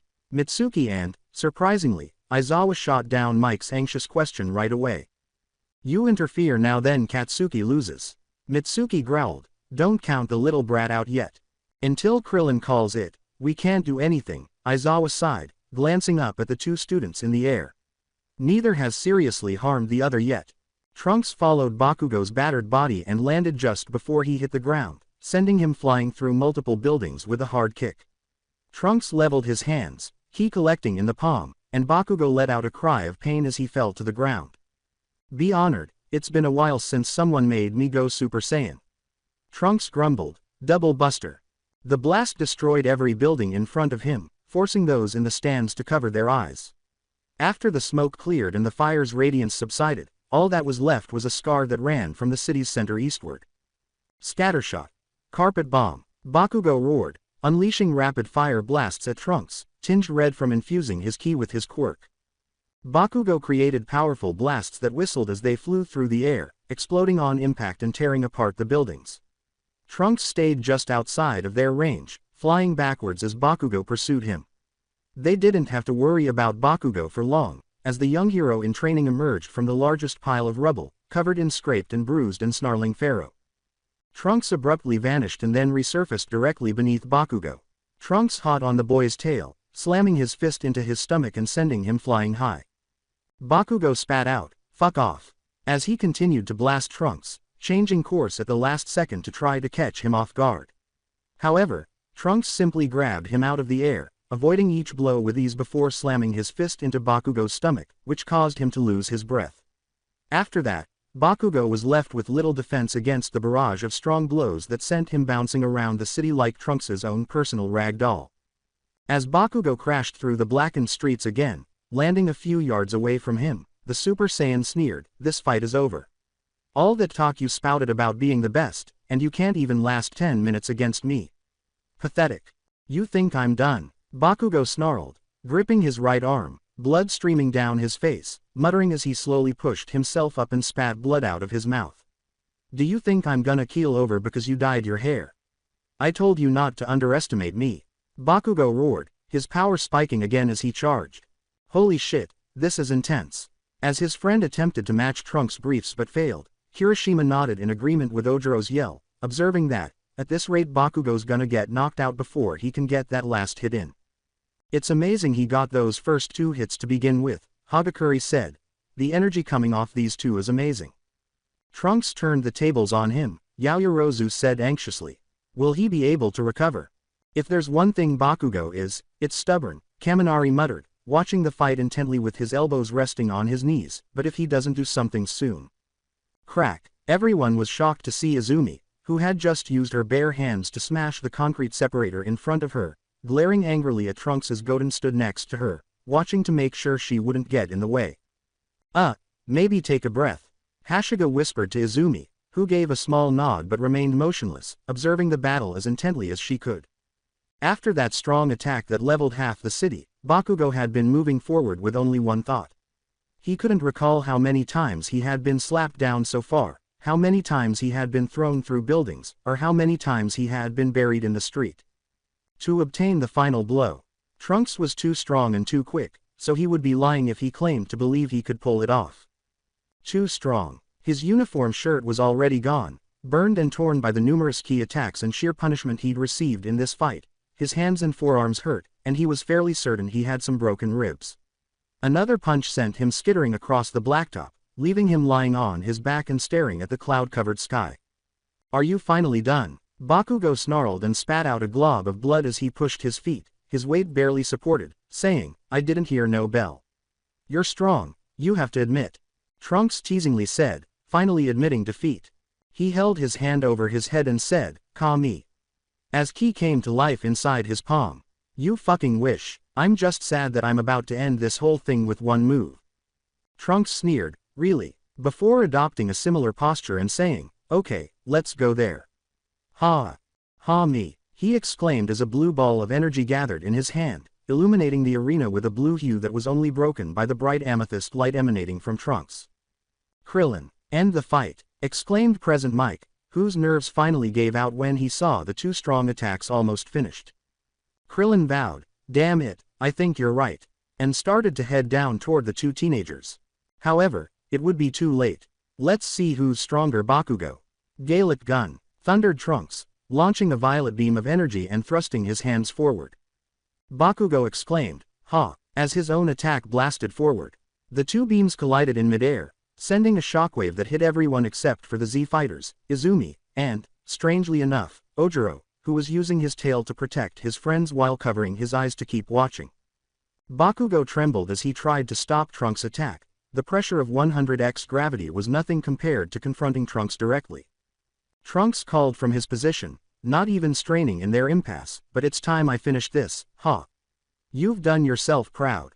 Bakugo was suddenly overcome by the amethyst beam that engulfed his Kamehameha and slammed into him. Bakugo didn't even scream as the beam grew and then exploded, leveling yet another area of buildings. Izumi yelled, Bakugo, and was about to leap into the arena when Goten stopped her again, telling her to move. Grimly and immobile, Gohan uttered, it's not over yet. Trunks made his way to the edge of the crater where Bakugo used to stand down in the arena, powering down as he got there. Bakugo was lying on his back in the crater, his eyes just opening, his breathing wet and raspy, and blood slowly dripping from the corner of his mouth. HMPH. Trunks sighed as he slid down the side of the crater. You were outmatched since you made the stupid bet, Trunks said, kneeling beside the boy and feeling his pulse. Got a little carried away, you'd have been a hell of a hero if you hadn't lost. When Bakugo's eyes opened, he roared in defiance and lunged forward, sending Trunks crashing into the side of the crater as his blood-covered fist smashed into his mouth. I lost you, mother, fucker. Who said that? Bakugo let out 3 feeble ki blasts and snarled before collapsing in a faint. As he gazed at Bakugo in shock, Trunks pushed himself out of his own crater slowly, rubbing his jaw and spitting blood. Present Mike muttered, he did it, as he sank back in his chair gradually. As everyone else gradually started to recover from their shock, Kirishima exclaimed, he won. He won. That is crazy manly. When everyone in the stands finally understood what had happened, they cheered. I'm not convinced. Bakugo Katsuki steals victory from Trunks. The presenter yelled into the microphone. With 3 hits more to count. You also questioned him. Mitsuki chuckled. Aizawa rambled, sloppy, we'll be working on that in class. Oh, what a sourpuss you are. With a moan, Mitsuki put an arm around Aizawa and said, I know you're glad he made it. Get off me. Izumi skirted Goten and flew to Bakugo's side, whispering, he's barely breathing. She gathered him up frantically and took off in the direction of the training grounds access tunnel. After landing next to Trunks, Krillin grinned amiably and said, gotta admit, he got you. Trunks grinned slightly and muttered, yeah, thought he was down for the count. He has amazing control over ki, even if he just started training in it. As she landed with Piccolo right behind her, Mitsuki remarked, he's a damned prodigy, adding that it can be a little annoying at times. You sound like my mom, Trunks sneered, but yeah, he's a prodigy. He turned to face the tunnel, his hand instinctively reaching up to massage his jaw once more. Izumi remained at Bakugo's bedside, her gaze fixed on him as Kirishima, Uraraka, Ojiro, Hashiga, Vicky, and Hagakure stormed into the infirmary, staring in disbelief at a still unconscious Bakugo wrapped in gauze. As they poured in without raising their heads, Izumi exclaimed, oh, hey guys. How is he doing? Uraraka stepped forward and asked. Broken ribs, contusions and gashes covering the majority of his body, all the ligaments, tendons and muscles in both arms are strained, and he's still unconscious, so I can't heal him. Recovery girl stated, walking over, once he wakes up it should all be a simple fix, still that Trunks boy really went too far. Izumi complained, he's an asshole. Even so, Bakugo's heel-to-toe match with him was incredibly manly. I want to go even farther beyond. Kirishima cried, clenching his fists in excitement. Ojiro muttered, it was also horrifying to see how outclassed Nakugo was once Trunks powered up. Asking, yeah, what was that? Hagakure, it's called Super Saiyan. When the 4 teenagers turned to face Goten, he smiled amiably and said, my father, Goku, was the first to discover it, a power multiplier that Saiyans can reach with enough training and dedication. It used to require an enormous amount of rage, but with each generation that requirement drops. Considering Kaioken's 2 times multiplier, Kirishima inquired, how large is the multiplier? Best we can tell, 50. All 4 of them were stunned by the potential strength, and the room fell silent. That's why I'm so angry. He shouldn't have used it. None of us are ready to go up against that. I haven't even reached a Super Saiyan form, Izumi said, glaring at her bedridden friend while clenching her fists. Your 2nd generation, it's some serious training to get there. Goten reassured her that. You're almost there with all the training you did in the gravity chamber.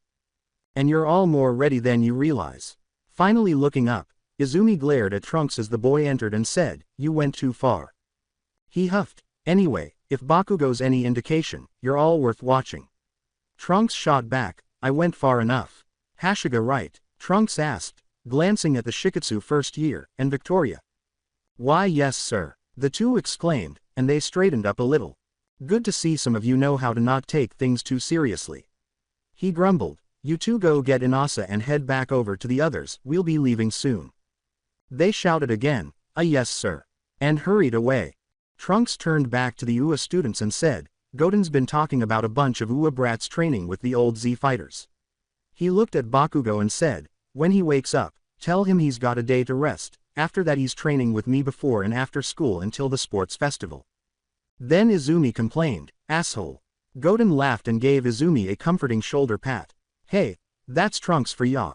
Goten said, but he's right, you're all really strong. I've never seen Trunks so excited about something. Hagakure exclaimed in surprise, that was excitement. Yep, he's like his dad. When Uraraka said, wait, he said you told him about our training, have you been spying on us? Ojiro and Kirishima gave him a stern look. With 2 fingers to his forehead, Goten said, hey, well would you look at the time. Gotta go, and vanished in a wink. Kirishima cried out, did he just freaking teleport? Izumi stood up, sighed, and said, instant transmission. Trying to muster her typical joy, she asked them, guess we'll really have to put our noses to the grindstone right?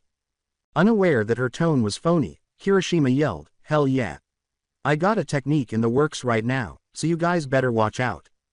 As everyone gaped at him in shock, Ojiro said, you too. With a sly smile, I've been training with Yamcha, he's got a couple of tricks he's been teaching me. Tien's given me so many ideas. Hagakure exclaimed, you guys are gonna be so surprised when I leave you in the dust.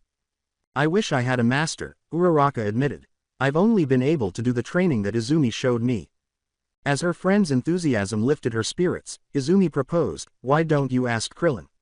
I bet he'd be thrilled to train you. There's an idea, I'm so freaking pumped. They all started talking excitedly, ready for the challenge that lay ahead, and Izumi grinned.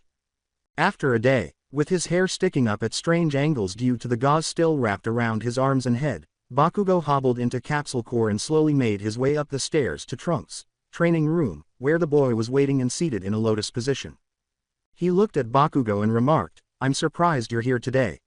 You still have a day to heal. With a harsh tone, Bakugo declared, I don't need it. With a quiet laugh, Trunks said, sit down, I have some questions. Bakugo frowned but cautiously took a seat across from the older teen, cross-legged. Tell me why you want to learn from me. Bakugo instantly responded, because I need to get stronger. Trunks asked, why? Just to get strong. In part. What's the other part? Bakugo yelled, does it fucking matter? For a few moments, Trunks' eyes seemed to be fixed on him, but then he smirked and said, so, it's about Izumi. Bakugo stiffened and complained, so what if it's about that nerd? Trunks scowled and said, you know, she really looks up to you. I know, I don't deserve it. Something we can agree on. Trunks carefully said, peering around, I'm not training you today, Izumi would kill me if she found out I did. Go to mom, she'll make you some food and then she can take you home. Bakugo complained, I'm not some charity case. HMPH, I know that, just do it, or I'll knock you out and call Izumi so she can make sure you do it. Bakugo silently complained, but he got up and walked away without saying anything more. Is this how it is dealing with my dad? Goku, Trunks sighed, looking up, and said softly. He then laughed, no, dad wouldn't have given in because we threatened him with mom. What am I getting myself into, hee hee. Let's call it a day here. As he floated down from his own training, Krillin stood next to his wife and helped her to her feet. Uraraka moaned in relief as she finally fell to the ground, the turtle shell she was wearing tilting slightly as she no longer attempted to keep it balanced. "You're a real go-getter," he commented. "When Izumi said you were serious about this training, I didn't know she meant you were gonna tackle it like she does. I have to catch up." Uraraka gasped in between breaths. "Izumi's got 7 years on all of us. And Bakugo is already fighting guys like Trunks after only a few weeks. I can't fall behind. That's something I can understand." Krillin grinned broadly. "You've never met the likes of Goku, Vegeta and Hisashi Midoriya, but those 3 were monsters. I used to be on par with Goku in terms of strength. Next thing I knew, he was pulling off things I couldn't even dream of." His grin turned into a slight frown. "But I wanted to ask you, what's your motivation for being a hero?" Uraraka stopped and looked at her new coach. Well, I'm in it for the money," she replied sheepishly. "You see, my parents have a construction company, but things have been slow lately, and my parents work hard, but I want them to live easier lives, so I want to be a hero to get them that. And after seeing Izumi and Bakugo risk it all just to take on those villains at the USJ, then Bakugo's whole fight with Trunks, I just can't scrape by while they're giving it their all." "What do you think, 18? You think she can handle upping the training?" Krillin asked his wife, smiling, and she looked at Uraraka for a moment before nodding.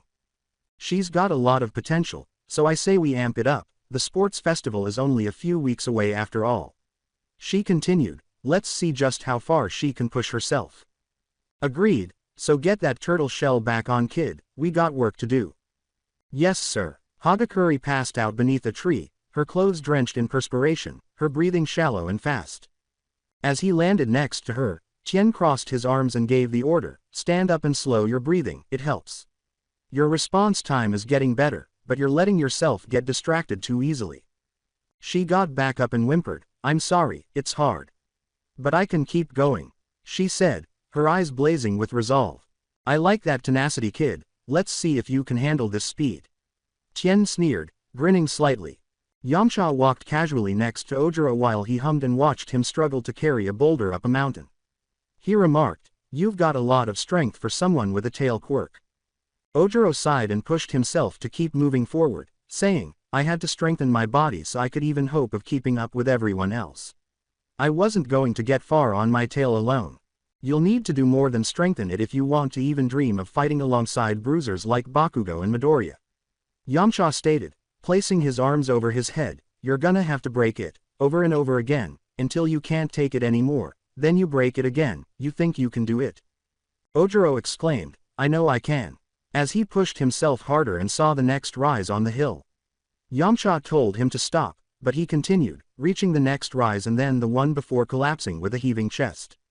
Yamcha exclaimed, "That's exactly the kind of drive you gotta have, kid." Since Trunks had thrown him in at 125 and had gradually raised the level as he worked, Bakugo grunted as he forced himself to avoid laser blasts through 170x gravity. He was unable to adjust to this level as he had previously. Trunks stated over the intercom, "You have another 2 hours, and by the time you're finished, you'll be at 210, and I'll be adding another 10 drones." Bakugo snarled and bounced between the walls, trying to turn off the blasters with quick, soft jabs, but he was forced to fall back before he could be hit. "Fucking bring it on," Bakugo snarled. From a viewing room, Trunks observed his progress with a slight frown, Goten sitting cross-legged on the floor next to him, and remarked, "He's slowing down." Goten said in a conversational tone, "He's been running this for about 4 hours now, and I'd be exhausted too. I'm pretty sure Izumi can pulverize him in 2 seconds, and I have 2 weeks to get him as close to her level as I can," Trunks muttered, raising his level to 185 and launching 2 more drones. He could see Bakugo's flight stutter before he could meet his own needs to avoid getting hurt. Goten leapt to his feet and remarked, "I think they're closer in strength than you think. But Izumi's gone to train with Piccolo, so he's gonna need all the help he can get." Trunks asked, perplexed, Are they missing school for this? Both hero courses are technically out to train, and the other classes have been given a lighter workload to train as well."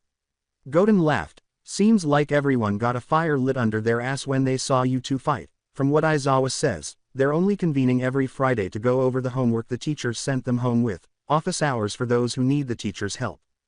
Trunks crossed his arms and hummed, "Hey, almost inspiring, isn't it?"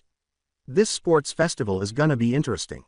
With Kaminari, Shiro, and Class 1B's Awase, Saburaba, and Kaibara at his side, Mineta puffed and huffed as he ran around the athletic field.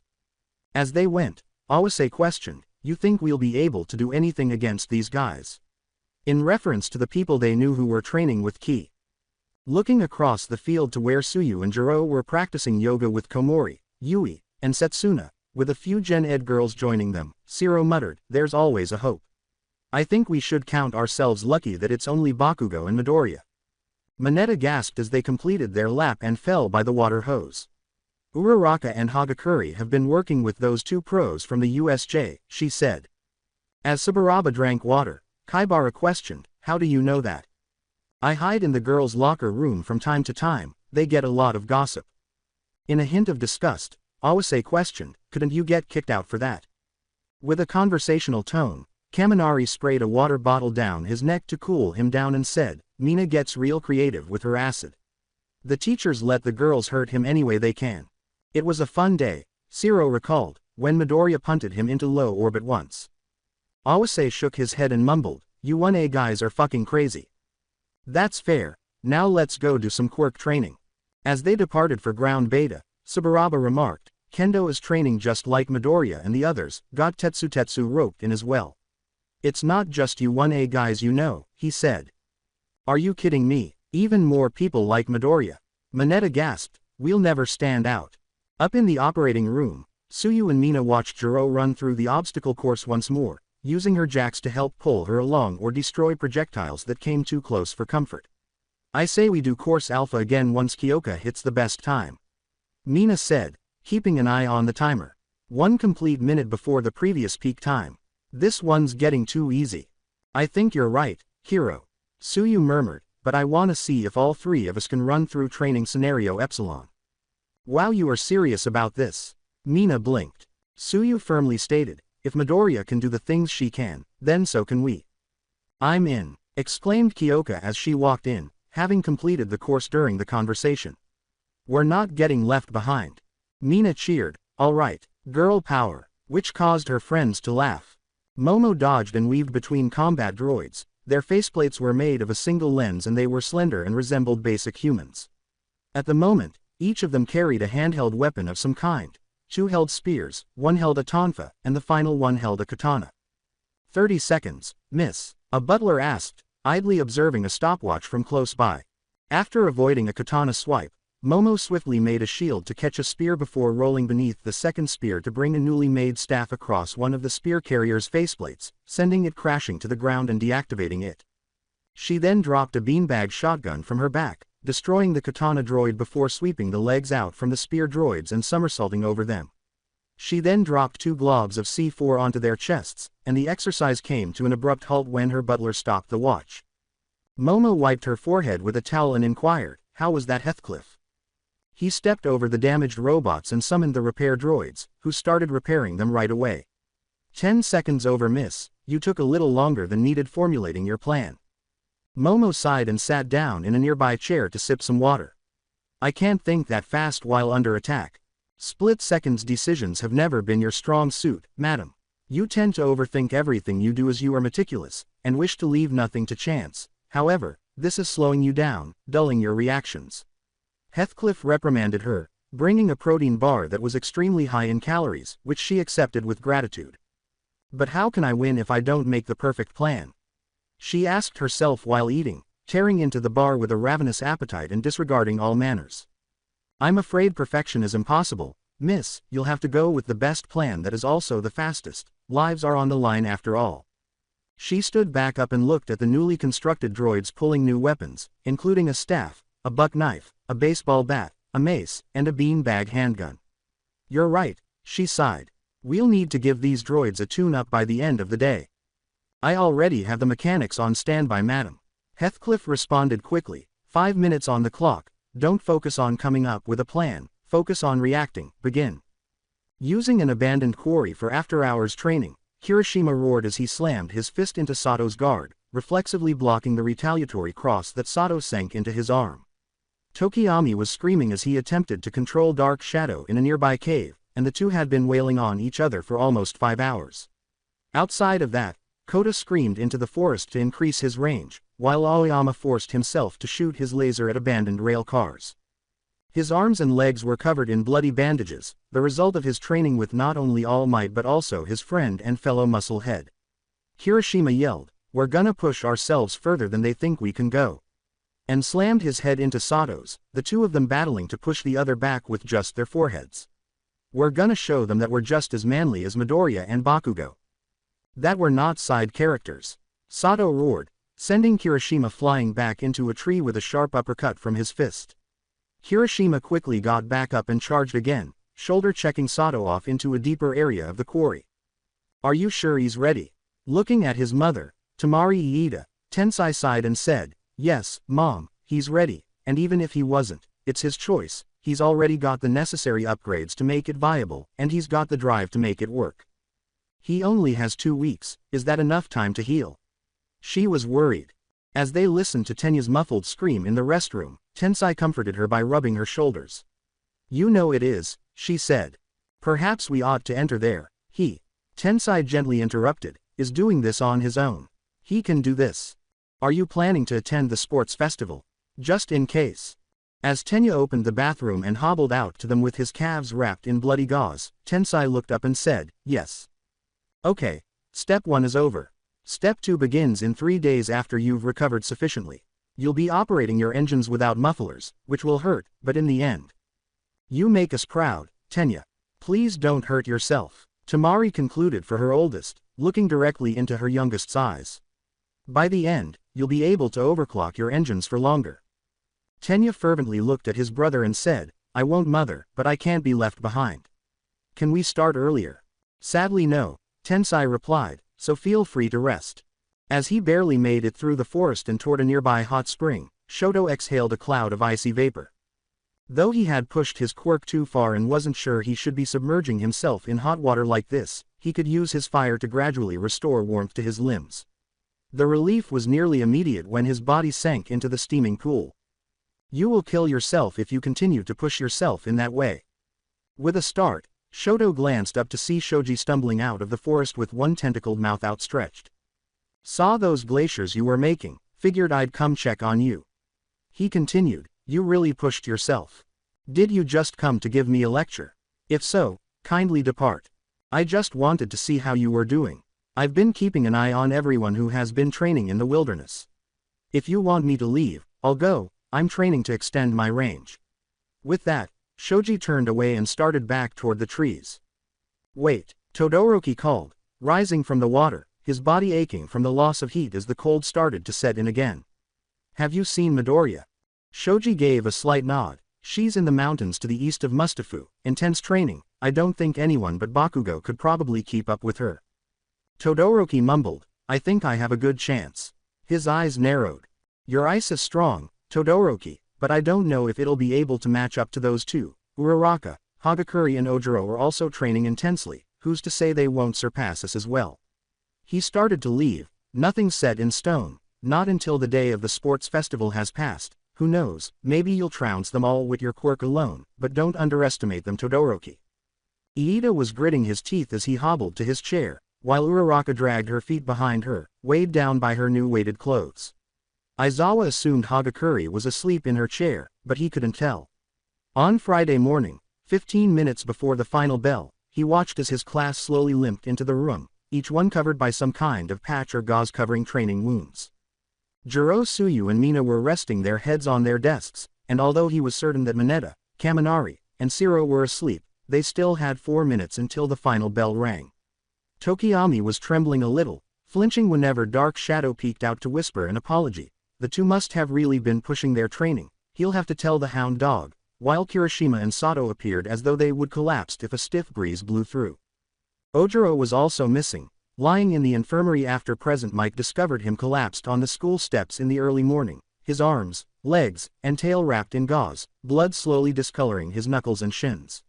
Aoyama was not there, as his family claimed he had pushed his quirk too far and was now bedridden and immobile.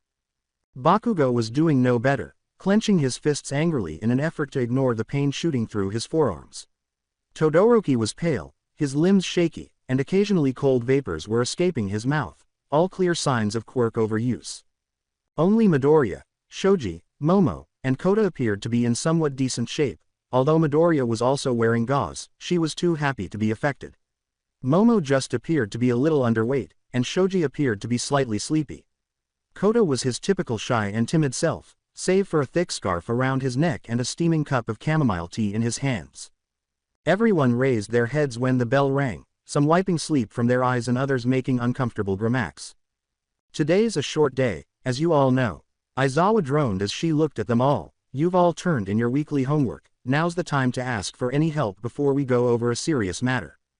They all felt at least somewhat confident in their work, had been studying as hard as they had been training, and no one spoke. Since Bakugo was unable to move his hands in time to catch the plush pillow that slapped his face, he reached under the table and threw something at him. You're all overworked, Ojiro is in the infirmary because of it, and Aoyama couldn't even get out of bed, so the rest of today is a self-care day. If any of you refuse, then you'll be knocked out by midnight for a mandatory nap. Are you serious? Shoto began to get up, but he fell forward instantly as a purple mist enveloped him. We don't have time for this, he asked incredulously, his voice as shaky as his body. As she entered and glanced at everyone, Midnight chuckled and said, well, there's one going to recovery girl. Before I drag this mischievous one away, is there anyone who wants my quirks to help take a nap? Jiro raised a weary hand and muttered, I'm down. I've been in so much pain from that stupid training scenario Epsilon.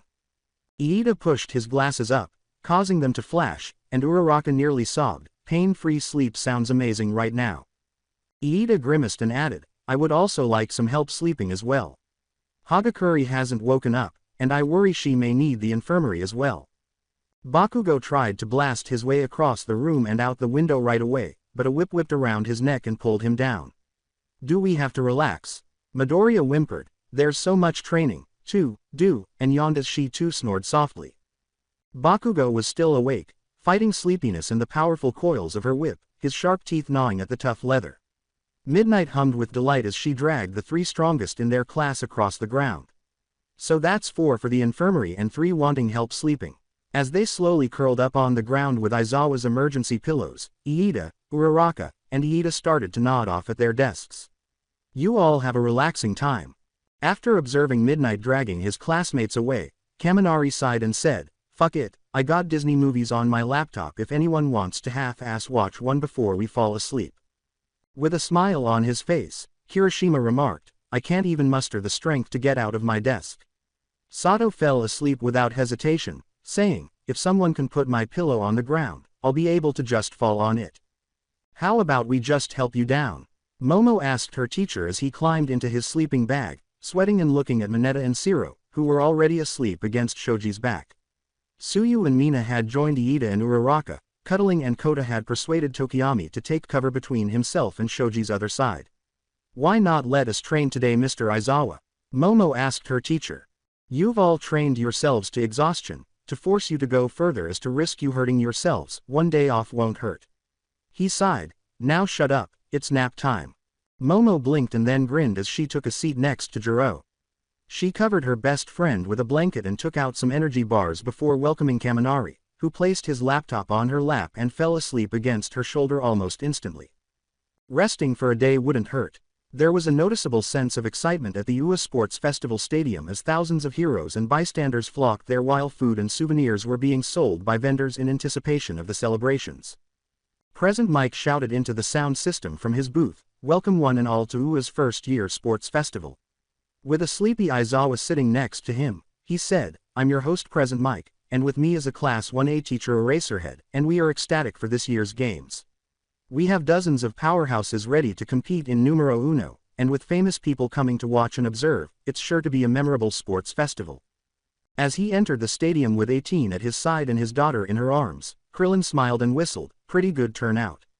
18 nodded. I hear they really pushed for more hero attendees this year, she continued, because of what happened at the USJ. I feel sorry for any villain that tries something today. Not only are we here, but the kids have really gotten strong this past month, Krillin said, his smile briefly vanishing and then reappearing. 18 concurred, saying, Uraraka has really come a long way. Hi, Krillin, 18, Yamcha. As the man with the shaggy hair ran toward them, Krillin cheered and asked, what are you doing here? I came to watch my disciple compete. He laughed and stabbed his thumb at his chest, saying, I'm pretty sure he's gonna win the whole thing.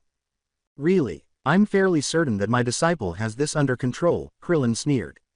When someone gave him a rough pat on the back, Yamcha grunted and challenged, wanna make a wager on it? Hearing them as he approached, Tien declared with confidence, I say Hagakuri's gonna win this. We'll investigate that. 8,000 yen that Ojiro advances to the semifinals against Izumi, yelled Yamcha. I'll match that, and raise you 3,000 that Uraraka makes it further than Ojiro. Krillin said. Tien threw in his favor, saying, and 10,000 that Hagakuri makes the finals. Deal. As 18 looked on, the three shook their hands in unison. She murmured, happy to see things are still the same around here. Marin laughed at the foolishness of her father and uncle.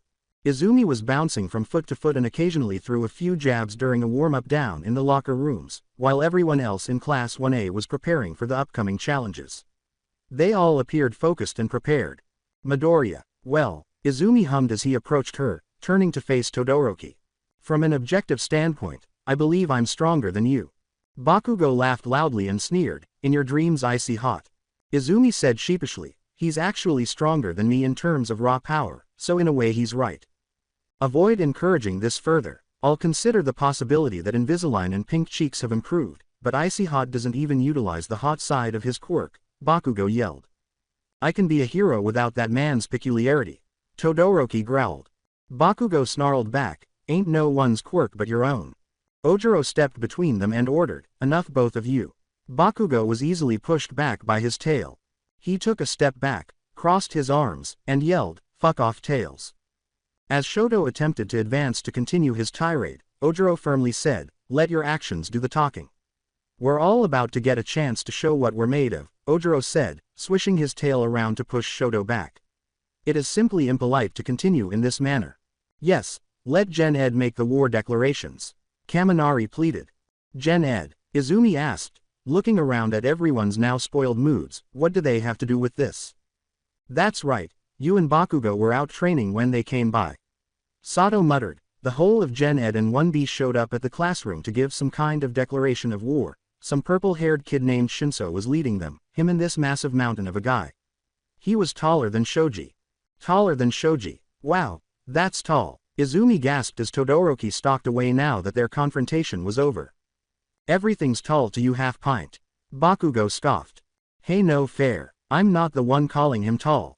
Whatever, who cares if a bunch of no-talent extras who couldn't even pass the entrance exam declares war on us?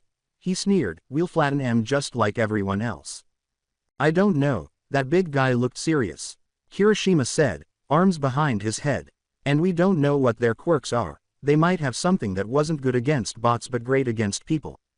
Class 1A, line up and prepare to move out. Iida shouted as he burst into the room, interrupting whatever scathing remark Bakugo had on the tip of his tongue. We're on. And welcome back to UA's Sports Festival.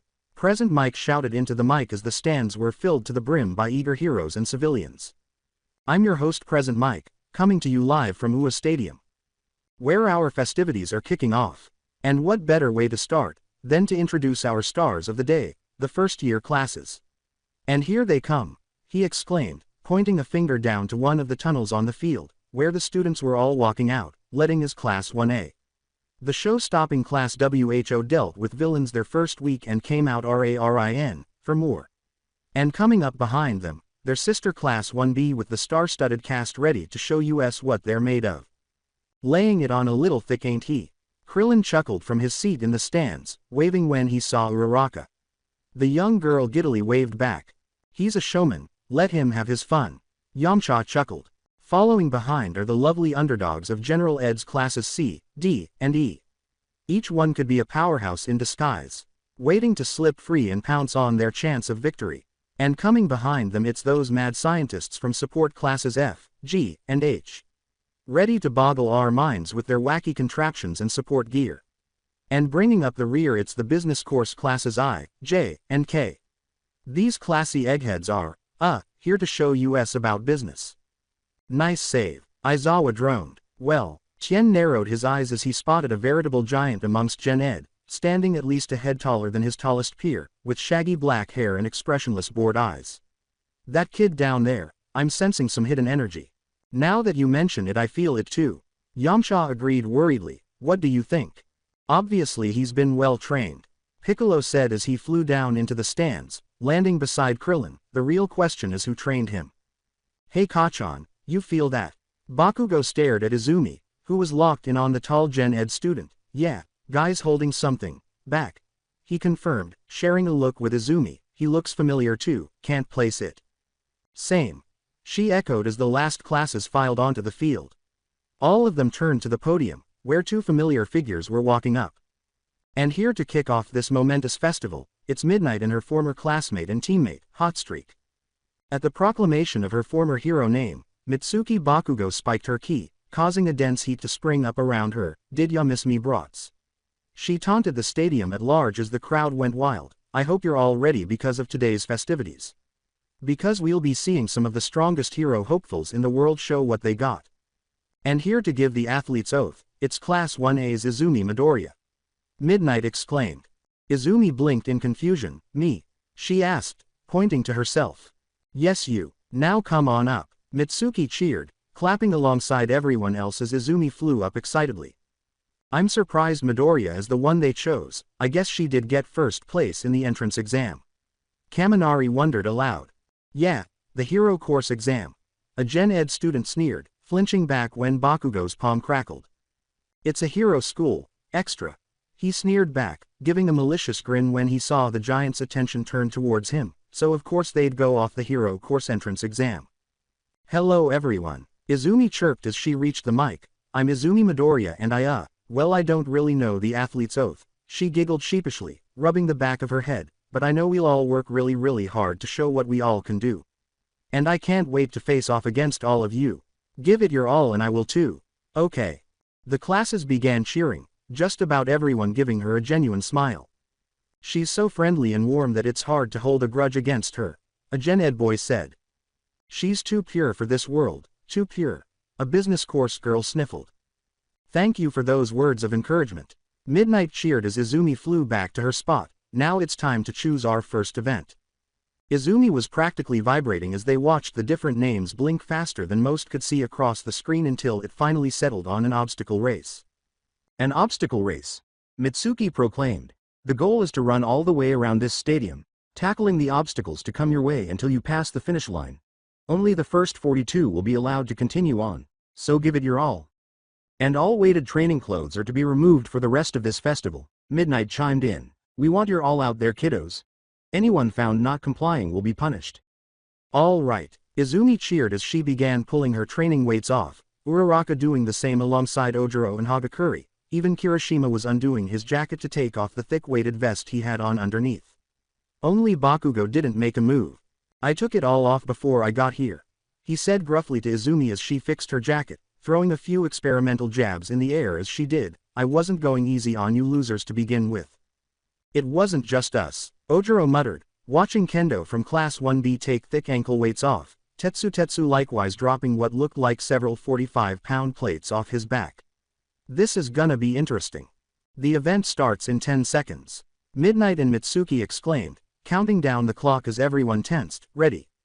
Can't risk being slow, have to take to the sky right off the back. Uraraka thought as she brought her fingers together. This is it, Hagakure thought giddily. I'll show them all. Ojiro braced himself. 3, 2, 1, go. Raaaah. Izumi exploded into a brilliant white aura as she blasted into the sky. Ojiro, Bakugo, and Uraraka right beside her as everyone surged below them, Tetsu and Kendo trailing behind them. Guess we all had the same thought, Ojiro called out as they raced through the air. Great minds think alike. Uraraka giggled as they passed through the tunnel, gasping as a shimmering blur shot past them. What was that? No way, it's... Izumi began as she looked up at the shimmering speck. Hagakure. Ojiro gaped as the girl's form shimmered and solidified, revealing a pale girl with iridescent hair streaking above them. She can go visible, Kirishima exclaimed in shock. Surprise. Hagakure giggled as she brought her hands to her forehead. Thanks for watching. Solar flare. Everyone cried out in surprise as they were blinded by the bright flash, even those on the ground had to cover their eyes. And Hagakure steals the lead. Present Mike exclaimed, smugly flicking his sunglasses while Shota rubbed his eyes in pain. Will she be able to hold on to it? That's my disciple, Tien cheered, jumping to his feet as the camera followed the young girl as she celebrated midair. Keep it up, Hagakure. That was awesome, Izumi cheered, blinking away the stars in her eyes as Bakugo growled and exploded into the sky. You won't beat me, Invisalign, he roared. Hagakure shrieked and sped up, yelping as she was forced to dodge giant pillars of ice. I don't appreciate being blinded, Todoroki stated coldly as he sent several more pillars after her and Bakugo, only for two of them to shatter as Ojiro came spinning in, his tail smashing through the ice with ease. Tornado tail dance, Ojiro shouted as he landed, leaping back into the air to avoid the retaliatory spikes from Todoroki. Ha! He roared, a key blast demolishing the attack. Gotta do better than that, Todoroki. Ojiro snapped, blasting off. Ojiro, watch out! Azumi's cry came in the nick of time, allowing Ojiro to barrel roll out of the way of a robotic arm, the bots from the entrance exam. He asked, crying out as something else slammed into his stomach. My goodness! Kirishima yelped as he hardened his arms, blocking the zooming armored drone, its single red eye narrowing as a robotic voice droned, destroy. Swarms of these drones were chasing those who had chosen to fly. Bakugo was able to move between them with ease, tearing the bots apart as he proceeded to take first place. Below them, Todoroki and the other students encountered the entrance exam battle bots, while the zero-pointers lumbered over everyone. And the first difficulty has appeared for our contestants. A rampage robo. Present Mike gave a cheer. The drones in the air weren't present for the entrance exam, said Aizawa. These were made in response to the amount of students we have this year with the ability of flight. We must leave this situation, Kirishima yelled, rushing ahead as he solidified his skin and smashed through the drones that were charging. Hey, my gimmick was stolen by you. Tetsu's skin turned to steel as he roared and flew after Kirishima. Oh, hurry up, do you realize how difficult it is to stand out? Kirishima became irate. As she kicked off two drones, Izumi whooped and blasted between them, sending them flying through the air. As she got close to one of the zero-pointers, she brought her hands together and said, take this. Ha ha. Several general education students were blasted back by air pressure as Izumi eliminated the zero-pointer's top, sending it through the opening while Todoroki frozen the others. He continued through the opening he created, whispering, I'm unimpressed. Careful, I froze them off balance, on purpose. However, his strategy backfired when Uraraka landed and planted her feet as the zero-pointers dropped, exclaiming, Kamehameha. She screamed, the blast destroying one and knocking the remaining two back, both crashing safely on the ground as the other students rushed past her. That really wasn't. Someone could have been seriously injured.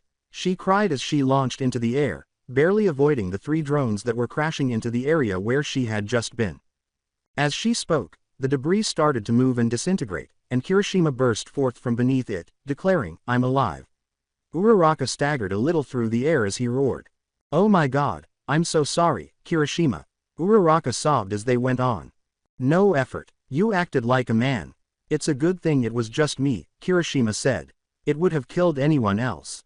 As the other scrap heap exploded, Tetsu flew directly at them, causing both of them to pause. You 1A bastards. If it had been anyone else, they would have perished. As he arrived at them, he crossed his arms and protruded his chin while lecturing. Stop imitating me. And what was she supposed to do? Kirishima angrily snapped. Let the others get hit by those. Tetsu ended up saying, okay, so you won this time, but that ain't worth a damn. After saying that, he took off, with Kirishima and Uraraka following closely behind him as the drones closed in. As the drones abruptly withdrew, Ojiro looked over his shoulder and said, they're not chasing anymore. He wondered, I wonder. His partially formed sentence was interrupted when a powerful electric beam abruptly connected with him. The electricity surged through his body and then abruptly vanished, leaving Ojiro to fall to the ground. Ojiro, holy shit! Kirishima cried out, leaping forward and snagging the boy before he could plunge into a chasm. As he gained altitude, his eyes widened at the several dozen orbs in the sky, forming a grid-like maze as beams of yellow energy fired intermittently between them. Our contestants on the ground have to deal with the fall. The present Mike booed, but our flyers must deal with the grid. One touch and they'll be electrocuted. Bakugo yelled, "You think this shit's gonna slow me down?" As he dodged the lasers, with Izumi right behind him. Hagakure, meanwhile, smiled and appeared to focus, her whole body glimmering again as she shot straight ahead, utterly unfazed by the beams, which simply refracted away from her when they struck her, one of which struck Bakugo. "You goddamn shitty Invisalign." As he regained consciousness, Ojiro moaned, "That's annoying. Mind giving me a lift, Kirishima?" he complained. With a smile, Kirishima spun quickly before releasing Ojiro, who started avoiding the explosions and flying through the grid. Hagakure raced through the remaining grid and screeched to a stop at the most recent barrier. Present Mike screamed into his microphone, "Now it's time for the minefield." Indeed, there were mines all over the ground and in the air, just a hairpin's distance from detonating. As her friends reached the same barrier, Hagakure swallowed and started to move through the mined field, becoming invisible for the comfort of familiarity. Bakugo yelled, "This is the same shit as before," as he darted between the mines with Izumi chasing after him. Itsuka, the redhead, was right behind them, surprisingly keeping up with Izumi. After him, Present Mike yelled, "You try to figure out 3 separate obstacles for people who can fly with 5 minutes to spare. Why don't ya?" And shook his fist angrily. Aizawa droningly said, "Bad form. Sorry Bakugo, but I'm winning this," Ojiro said, backflipping over Bakugo and jumping over a group of mines using his shoulders as a springboard. After sparing him 2 key blasts, Bakugo spat, "Fuck you Tails," and began pursuing Izumi and Itsuka, who both took advantage of the distraction to move forward. Kirishima and Tetsu roared, "Don't forget about me," as they raced to the finish line, blasting through every mine. Bakugo growled, snarling, "Damn it, guess there's no use holding back." Izumi continued to dart between them as quickly as she could, Kendo pursuing her. Bakugo powered up and charged forward, destroying mines with one hand in front of him. She is neck and neck with Ojiro and Uraraka. As they all cleared the minefield and bounded for the finish line, Present Mike exclaimed, "Looks like it's gonna be a photo finish." They all collapsed in a heap on the line. Present Mike exclaimed, "And it's Hagakure." As the invisible girl appeared out of nowhere, buried beneath the pile with her arm extended the farthest. Tien exclaimed, "That's my disciple." As the audience erupted. As Krillin watched Midnight and Mitsuki sort through the stack of first years, meticulously noting who had landed where for their positions in the second event, Krillin whistled, who would have thought it'd be this close of a race. They had to stay on the track, and those obstacles did slow them down a bit. Yamcha continued, "And even then. And Todoroki has reached the minefield." Only Todoroki had made it to the minefield, the others were still halfway through the fall. "They left the rest of their classmates in the dust," he concluded. Krillin laughed and said, "I guess we're pretty good teachers after all, huh?" When 18 reminded him, "There's still 2 more events," the man became deflated. As Uraraka and Izumi lifted the girl with the swirling eyes between them, they exclaimed, "Congratulations, Hagakure. That was such a cool move you pulled off. How'd you learn to go visible?" She rubbed her eyes and grinned broadly as she muttered, "Master Tien helped me figure it out. Key control really helped me realize that I could control my quirk. All it took was mental fortitude," she said. With her face flushed from the thrill of the race, Uraraka cried out, "And a plan to blind us all while we were gawking at you. Seriously, it was so surprising." As he gave the tailed boy a friendly shove, Kirishima chuckled and said, "I think you almost caused Ojiro to crash." The boy instantly flushed as Hagakure vanished before her cheeks could burn. "Seriously manly, and that move you did, Uraraka. Those 0-pointers didn't stand a chance." Bakugo pushed Kirishima away and yelled, "Who cares about that? Who got second?" With Hagakure at the top, the scoreboard started to update. Izumi, Kendo, Bakugo, Uraraka, Ojiro, Tetsu, and Kirishima were next, and after a brief game of rock, paper, scissors, the tie was broken. Uraraka yelled, "All right, we're awesome." As Bakugo raged and Tetsu sat prettily over his copycat, Kendo muttered to herself, "I guess third isn't bad." Bakugo yelled, "Damn it. You losers got lucky," before pointing to Hagakure and suddenly resurfacing in shock at his sight. "And you, I hope you get to the third event, Hagakure, cause it'll make crushing you that much better." Bakugo then strode over to the water fountains. She questioned, perplexed, "Did he just call me by my name? He hardly ever addresses his teachers by their real names." Mitsuki chuckled as she passed, "So you should be honored." Izumi looked to the finish line, where others were beginning to finish, and said, "She's right." At their head, Todoroki appeared enraged by his positioning. Izumi's smile vanished as the giant, the drowsy-eyed teenager sitting on his shoulder as he lightly jogged in at 41, appeared, while others appeared relieved that they had qualified at all. Just behind him, hunched over in agony, was Aoyama. Stepping up to Izumi's side, Ojiro muttered, "Wonder why he's holding back. He may be waiting for the tournament stage. According to Uraraka, he may not think it's worth it past that." "I can't wait in either case," Izumi exclaimed, slapping the palm of her hand. "It's already been so exciting." As the rest started to file into the stands, Midnight called out, "All right everyone. Gather up. For those of you who didn't make the cut, don't worry. We have mini games for you to shine in later," Midnight said, causing those who made the cut to swarm the stage. Taking a step forward, Mitsuki said, "But for now, we'll continue on with the second event." She gestured to the screen as it started going through the randomizer once more. "And it's a cavalry battle," both heroines exclaimed. "In groups of 3 or 4 your objective is to capture the other team's points. You'll be free to use quirks so long as you don't purposefully knock over another team's horse. And points will be decided by your placement in the race, with 42nd place starting with 5 points, and 41st with 10 and so on." "I get it, so add 5 from the bottom up," so Hagakure, Ojiro said. "And first place will be 1 million points." As everyone around her appeared to be staring at her with a fearful expression, Hagakure paled dramatically, nearly passing out. "Help!" she eked. So this was it for the series. I hope you enjoyed it. To watch more series like this, subscribe to my channel. Till then, bye bye.